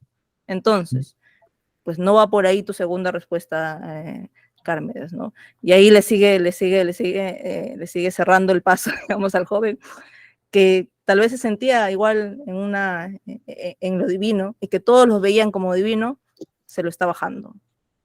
Sócrates haciendo ver que este joven, que todo el mundo decía que tenía la sofrosine, que padecía de dolor de cabeza, es en efecto porque le hace falta la sofrosine. Y ahí va a venir su maestro, justamente, Critias, a salvar, ¿no? Eso ya vamos en la cuarta escena. Pero que Critias interviene un detalle. Tomando el comentario de Jocelyn. O sea, Jocelyn dice, y más ella como mujer, ¿no? Dice, me gustaría imaginarme estar en las sandalias de Cármides y sentir esa incomodidad de que todo lo desean por ser bello, pero no se ve jamás que alguno que lo desea lo acosa o va a la violación, que es un ingrediente que hoy día vemos a cada momento. ¿Ah? De hecho, estaba penado eso en Grecia. Sí, sí, no, eso no podía pasar. Ahora, es que no solamente estaba penado, sino que eso nos da cuenta de una sociedad, mira, una sociedad mucho más sana que la nuestra. Ojo, mucho más sana que la nuestra, porque también va a tener su periodo de decadencia, pero lo que no hay es esas violaciones. Ojo. En cambio, por ejemplo, ya en la época de Alejandro con el padre Filipo, ojo, Filipo sí en el banquete, en las fiestas, sí solía violar a los jóvenes, aprovechando de su poder, violar a los jóvenes. Pero ya no es la Grecia auténtica, pues, y es otra cosa. Mira, interesante el dato porque ayer justo tuve una reunión y muchas de las mujeres, de las chicas que estaban, ¿no? Señoras más que todo, ¿no? Ya adultas, unas más que otras rabiosas en la actitud frente al galanteo. Ya, le digo, ahora ya no se puede galantear. ¿Ya? porque la mujer se molesta. Y eso es propio de una sociedad enferma, porque ¿cómo uno va a morderse la lengua si ve a una mujer hermosa y puede expresarle su, este, su agrado, ¿no? Qué hermosa cabellera, qué hermosa dama, ¿no? Entonces, no, ¿por qué tiene que hacerlo? ¿Por qué tiene que hacerlo?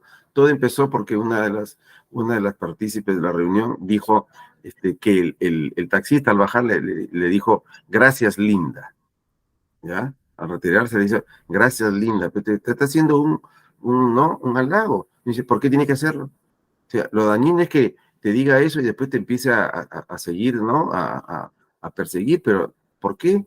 Pero hubiese visto la cara de furia de la mujer, ¿no? Pero es la enfermedad de la época actual, profesor. Estamos Exactamente. en una caída libre. Sociedad enferma, pues completamente, claro. Sí, sí, sí. Por eso estos Ujú. pasos son importantes para repasar lo que dicen los antiguos, que más que todo es el sentido común, ¿no? Eso es lo que mucho Así es. la sabiduría antigua nos da, es sentido común. Nos dice, mira, así son las cosas. Claro, porque mira, Pero, excelente la observación de Jocelyn. Me gustaría estar ahí y la incomodidad que siente, porque sabe que todos lo están deseando, Mm, todos. ¿Ah? Pero es en ningún innegable. momento. Ahora, y ojo, y así también Platón nos prepara el terreno para el banquete, mm, porque mira, él se va a dar el lujo de decirle a Alcibiades, al más hermoso de todos, no, pese a que Alcibiades se le entrega completamente. Y que eso ya recuerdan, saben ustedes, eso lo hace Platón para demostrar qué significa cuando el filósofo ya se convierte, ya la conversión, que ya propia del eros platónico. Perfecto, gracias. Bueno, entonces vamos a la cuarta escena. Estamos ya con el tiempo ahí a cuestas. Cronos está que nos apura. Cuarta escena, y también acá entra de Critias. Acá se da un debate interesante, bastante terminológico, en fin, momento, pero momento, igual. momento, momento, ya, ahora sí. ¿Sí? Y entonces acá empezamos nuevamente. Está Carmias acá, en 3, 2, 1, ya. A mí me parece, Sócrates, que te expresas correctamente, pero fíjate en esto, a ver qué opinas en relación con nuestro tema. Es que me acabo de acordar, cosa que alguna vez oí a alguien, de que bien podría ser la sensatez algo así como ocuparse de lo suyo. Mira, pues, si te parece que anduvo en lo cierto el que dijo esto. Ah, bandido. Esto lo has oído seguramente de Critias o alguno de sus sabios. No, no, no, tiene que ser de otro, porque lo que es de mí, no, Sócrates. Pero, ¿qué importa, Sócrates, de quién lo he oído? Nada, porque no es esto lo que estamos buscando, el quién lo dijo, sino si está o no en lo cierto. Ahora sí que estás hablando con propiedad. Pues en buena hora. Pero si con todo llegamos a descubrir por dónde hay que agarrar todo esto, no saldría de más asombro porque me parece un enigma. ¿Y eso por qué? Pues porque en manera alguna, tal como suenan las palabras, así las pensó quien definió la sensatez como ocuparse de lo suyo. ¿O crees tú que nada hace el maestro cuando escribe o lee? Sí que lo hace. ¿Te parece que solo escribe y lee el maestro su propio nombre y así os lo enseña también a ustedes los jóvenes? ¿O no han escrito de la misma manera los hombres los nombres de sus enemigos, de sus propios nombres y los de sus amigos?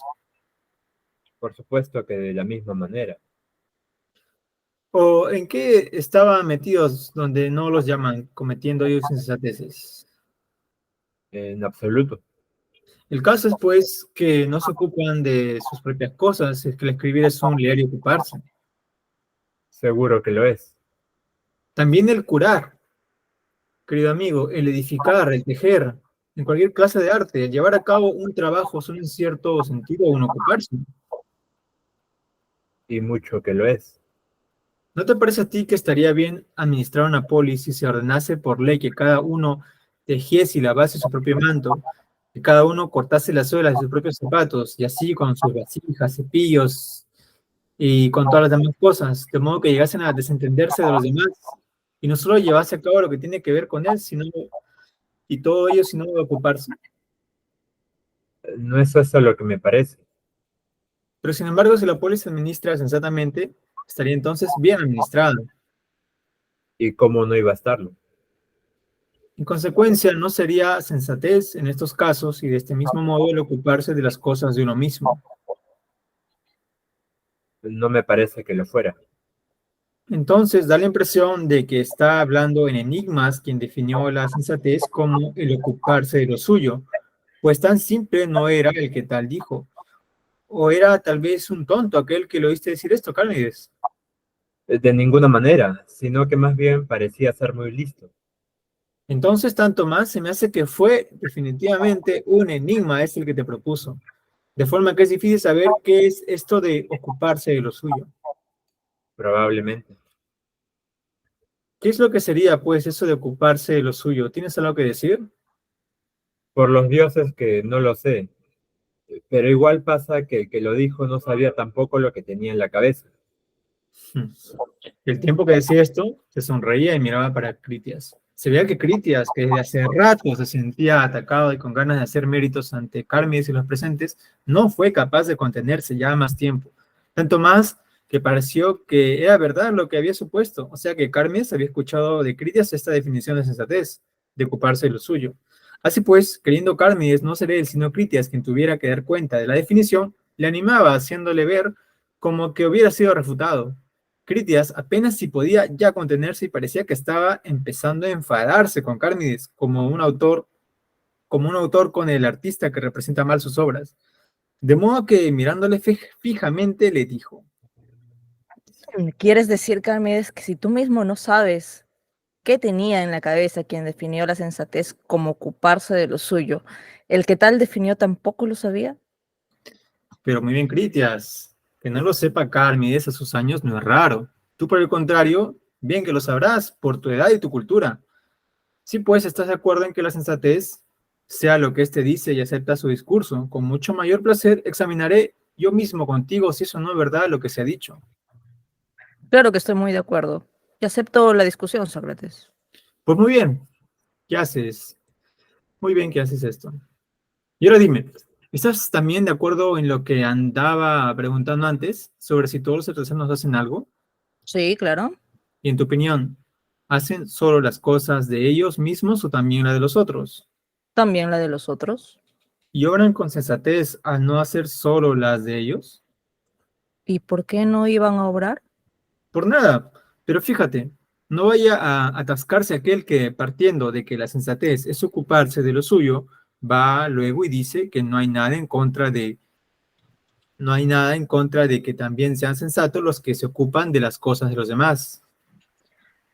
Sócrates, es que yo he concedido que son sensatos los que se ocupan de las cosas de otros o que lo son los que las hacen. Pero dime, ¿es, no es lo mismo hacer y ocuparse de? No, claro que no. Ni a trabajar ni a hacer, porque he aprendido de Hesiodo que dice que ningún trabajo es deshonroso. ¿Crees tú quizá que si hablase de trabajar y ocuparse de a propósito de estas mismas cosas que tú ahora decías, habré dicho que no había deshonra alguna en cortar suelas de zapatos, en preparar salazones o en sentarse a la puerta del burdel? Seguro que no hay que creerlo, Sócrates. Más bien pienso que aquel tenía por distinto el hacer de la actividad y del trabajo, y que lo hecho a veces es deshonroso cuando no sale con belleza, mientras que el trabajo no es ninguna deshonra, porque a lo que se ha hecho bella y provechosamente llama trabajo, y las cosas así hechas son trabajos y actividades. Habría pues que decir que él solo consideraba tales cosas como propias y todas las malas como ajenas, de modo que hay que creer que Hesiodo y cualquier otro, con tal que sea acuerdo, llamarán sensato a aquel que se ocupa de lo suyo. Critias, tan pronto como empezaste a hablar, entreví por dónde ibas con tu discurso, o sea que llamarías a las cosas propias y de uno mismo buenas, y que a la creación de las cosas buenas les llamarías actividades. Pues también de pródigo he oído un sinfín de distinciones sobre las palabras, pero yo te dejo que te fijes como quieras en el sentido con tal de que me expliques a dónde vas con el término que uses. Vamos ahora pues a empezar a definir claramente desde un principio Es pues la ocupación, es pues a la ocupación con cosas buenas, o a su creación o producción, o como quieras llamarlo, a lo que denomina sensatez. Sí, a eso. Ok, listo. Acabamos con esta última escena. Bueno, tal que tal. Como vemos, ya empieza un diálogo típico entre sofistas, ¿no? Y Sócrates. Es decir, el juego de la palabra, pero en este caso es el juego de los términos, ¿ya?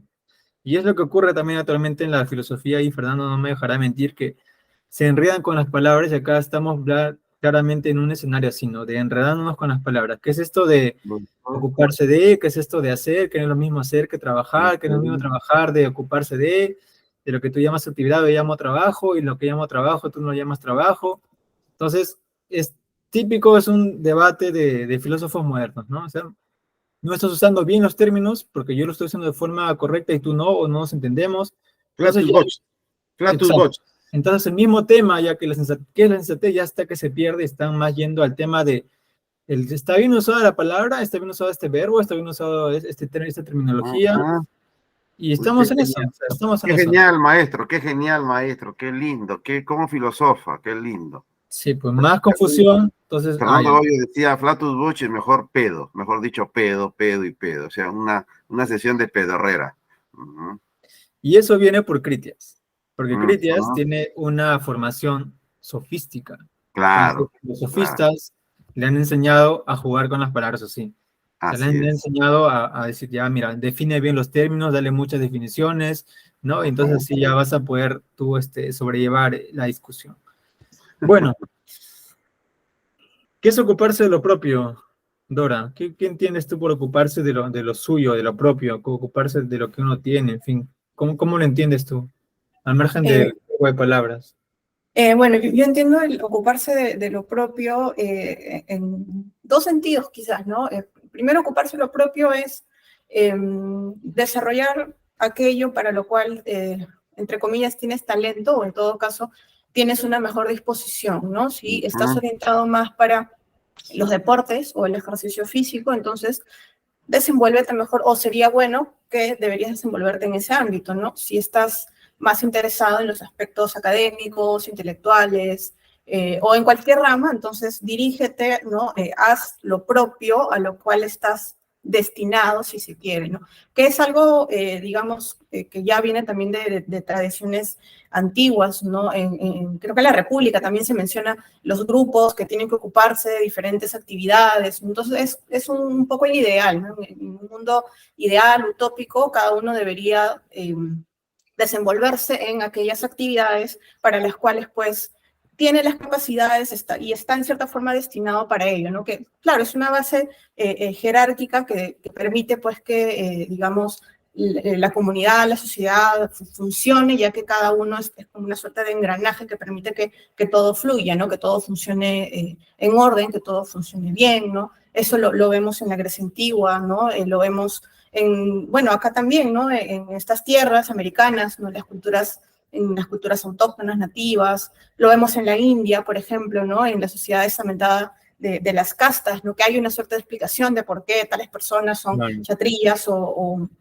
brahmin. brahmanes, incluso los Dalits, por ejemplo, ¿no? Pero claro, podría entenderse que es como, bueno, ya naciste en tal familia, no tienes esa disposición, entonces ya te quedas ahí, tus descendientes también, que en realidad originalmente no se entendían así, sino se entendía como esas disposiciones del alma, ¿no?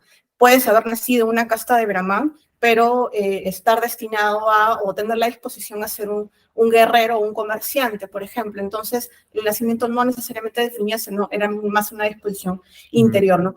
Yo lo entiendo, esa es la primera parte, y la segunda parte sería como ocúpate de ti, ¿no? Conócete a ti mismo, básicamente, ¿no? Primero, Ok. examínate y ahí avanzas bastante, ¿no? Renzo, ¿qué entiendes tú por ocuparse de lo suyo? Ocuparse de lo propio. ¿Qué te dice a ti esta definición? Comparto el concepto que tiene Dora. El dedicar tiempo, el dedicar toda tu energía a lo que mejor eres o lo que mejor haces, podría ser entenderse, ¿no? Como ocuparse de lo suyo. Creo que quizás eso puede ser entendido para Cármides como, oye, si haces o dedicas tu tiempo en hacer eso en lo que eres bueno, entonces estás siendo sensato, estás andando o tomando buenas decisiones, ¿no? Creo que por ahí va, ¿no? El concepto. Claro, porque al final aterrizamos en la sensatez, ¿no? Es una definición de qué es la sensatez. ¿Alguna idea Pero extra de esta última parte? sí, Max, Cierra ya. Ahí está, Fernando. el ocuparse de sí mismo, de lo suyo, es, en otras palabras, el cumplimiento del consejo délfico. Eso viene en la siguiente sesión. Vamos a ver justamente ese consejo délfico, ahí aparece el mismo Cármides. Claro, desconócete a ti mismo, pues. ¿Mm? Interesante ese concepto. Para terminar de esta última, y tal vez igual darle un poquito de vueltas a esto, a mí me sorprende ya mundanamente cómo Sócrates le hinca a Critias, porque sabe que Critias es el que ha hecho la definición de cada quien haga lo suyo, porque Critias como sofista y también político, nuevamente, está en la cuna noble, quiere ordenar el tirano también, hacer cada uno de lo suyo. Ustedes hagan cada quien enfóquense a lo que le conviene y Claro. yo gobierno. Claro. O sea, nosotros estamos dedicados a gobernar. El relativismo. Entonces, claro, pues. Claro, y por eso Sócrates igual lleva, o sea, Sócrates no creo que no sepa tantas las diferencias, o sea, Sócrates y Platón, ¿no? No creo que no sepa las diferencias estas que tienen, pues, lo de Poyet, Bratén, y él se presta para el juego, él está jugando. Claro. Y está jugando muy bien porque ya le sacó de las casillas a Critias porque Critias está molesto porque todavía lo está vejando, mejor dicho, lo está quitando el honor frente a su Herómenos. A él lo quiere, o sea, nuevamente hay que entender esto de la situación erótica que se da acá, ¿no? Si frente a mi Herómenos tú me estás, o sea, ¿qué es esto? Entonces frente a Sócrates sale a defender su esto y claro, también le sigue, cae en el juego, cae en la red de Sócrates. Y entonces primero va por el tema del hacer, cada uno hace lo suyo y Sócrates te dice, no, entonces vamos a llevarlo por el lado del hacer, fabricar cosas. Entonces cada quien tiene que fabricar su zapato, cada quien tiene que hacer sus cosas, entonces imposible, claro, y como Critias está hablando en tono de político, no, pues Sócrates, o sea, yo no estoy hablando de cada uno que va a hacer sus cosas, pues Sócrates, o sea, tampoco se hace así. Y claro, Critias también igual enojado sabe que juega con él. Que Sócrates, claro, ya lo metió. Claro, entonces ya no, ya está en esa, ¿no? Claro, entonces lo que le aclara primero a Sócrates es que, no, pues es que hacer, no me estoy refiriendo a hacer cosas físicas, sino que pues al producir, al crear, y que pues no sé, inclusive podría llevarme al decidir cada quien según lo que le conviene, ¿no? Hacer cosas buenas, dice, cosas buenas, dice, ¿no? Es decir, tener el discernimiento de lo útil para sí y que no sea perjudicial para los otros. Ahí queda el diálogo, ¿no? Le dice ya, Sócrates, por favor, estamos entrando en cosas serias, a mí no me hagas quedar mal, yo estoy refiriéndome no a hacer cosas físicas, sino más al discernimiento, ¿no? Claro. Y ahí igual le va a entrar otro jaque, porque ya después vamos a ver pues cómo le entra no te dice el ingrediente, que Critias, entonces, ¿a qué le queda? Sumergirse en el juego de la palabra. Claro, exacto. Ya está, ahí está, ahí se enreda. Ahí se enreda. Ahorita una porilla, sí. Claro, mira, digamos, del sentido común de la vida, ¿no? Porque, por ejemplo, de la vida, y a Plum se lanzó a la nube, Plum, hablar a palabras, pero ya lo tiene, ya lo tiene cercado, ya lo reventó. Claro, ahora, también eso evidencia la falta de sofrosine en nuestro querido Critias, porque es el autocontrol, porque también igual Sócrates va a hablar de autocontrol, de conocerte mismo y todo eso, y de autocontrol, que también igual lo va a explorar Platón después. Obviamente, autocontrol no tiene Critias. No, me pareció muy divertida la escena porque sí, pues, o sea, lo saca de casillas al pobre de Critias. Sí, te lo llama tonto todavía, claro, ¿no? Es un tonto, el que ha dicho eso. No, de hecho hay una parte, y me ha hecho recordar también, que igual llama idiota, o sea, la ciudad sería idiota, obviamente, si es que solo se enfocara en sus cosas. Claro, cada quien, claro, cada quien se ocupara de lo suyo y de lo privado, ¿no? Entonces, prácticamente le ha dicho idiota, le ha dicho de todo, claro, le ha sacado de todo y ahí Critias ha tenido que irse Exacto. hacia sus nubes. Y ahí quedamos en esta escena, pues, Nos quedamos enredados ahorita. Así es, así es. sin Sofrosine, y ya en la siguiente pues vamos Sí, a sí, tener la otras. oficina todavía. Ujú. Claro, claro. Bueno, amigos, un pequeño, No jodas. ¿Qué tal? Caray, un pequeño resumen entonces. puta, se ve mi Fernando está, contacto. Pero que, para que me publique los libros, pues, se ve mi contacto, pero mejor para que me publique los libros. ya. La falta de Muta, muta, sorpresa nos afecta a todos. Ya, bueno. sí. Entonces, bueno, hemos visto esta primera mitad del Cármides, ¿sí?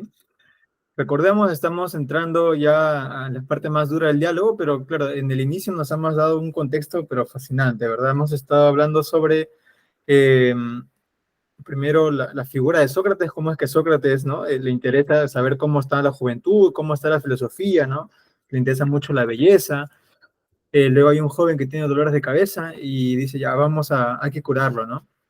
¿Con qué? Con ensalmos, es decir, con encantamientos, con magia, ¿no? Pero esa magia son la magia de las palabras para Sócrates, ¿no? Él habla de una tradición, simplemente la menciona nada más, de Salmoxis, de Ávaris, los menciona, pero él se va a enfrentar más que nada a hablar de las palabras para desnudar este alma de este joven bello que es Cármides, ¿no? Y saber si tienen efecto sofrosina. Si tiene sofrosina, le da la medicina y ahí acaba todo este cuento. Y pues ahora estamos en esta enredo en la cual aparece el maestro de Cármides, que es Critias, que son parientes también, y están empezando a discutir sobre qué es la sofrosina. Ahí nos hemos quedado, ¿sí? Y de acá continuamos acá hasta el 7 de mayo que continuamos. 7 no, sí, 7 de mayo. Entonces voy a dejar de grabar ahora y pues nos quedamos ya para el final con los que quieran quedarse. Gracias.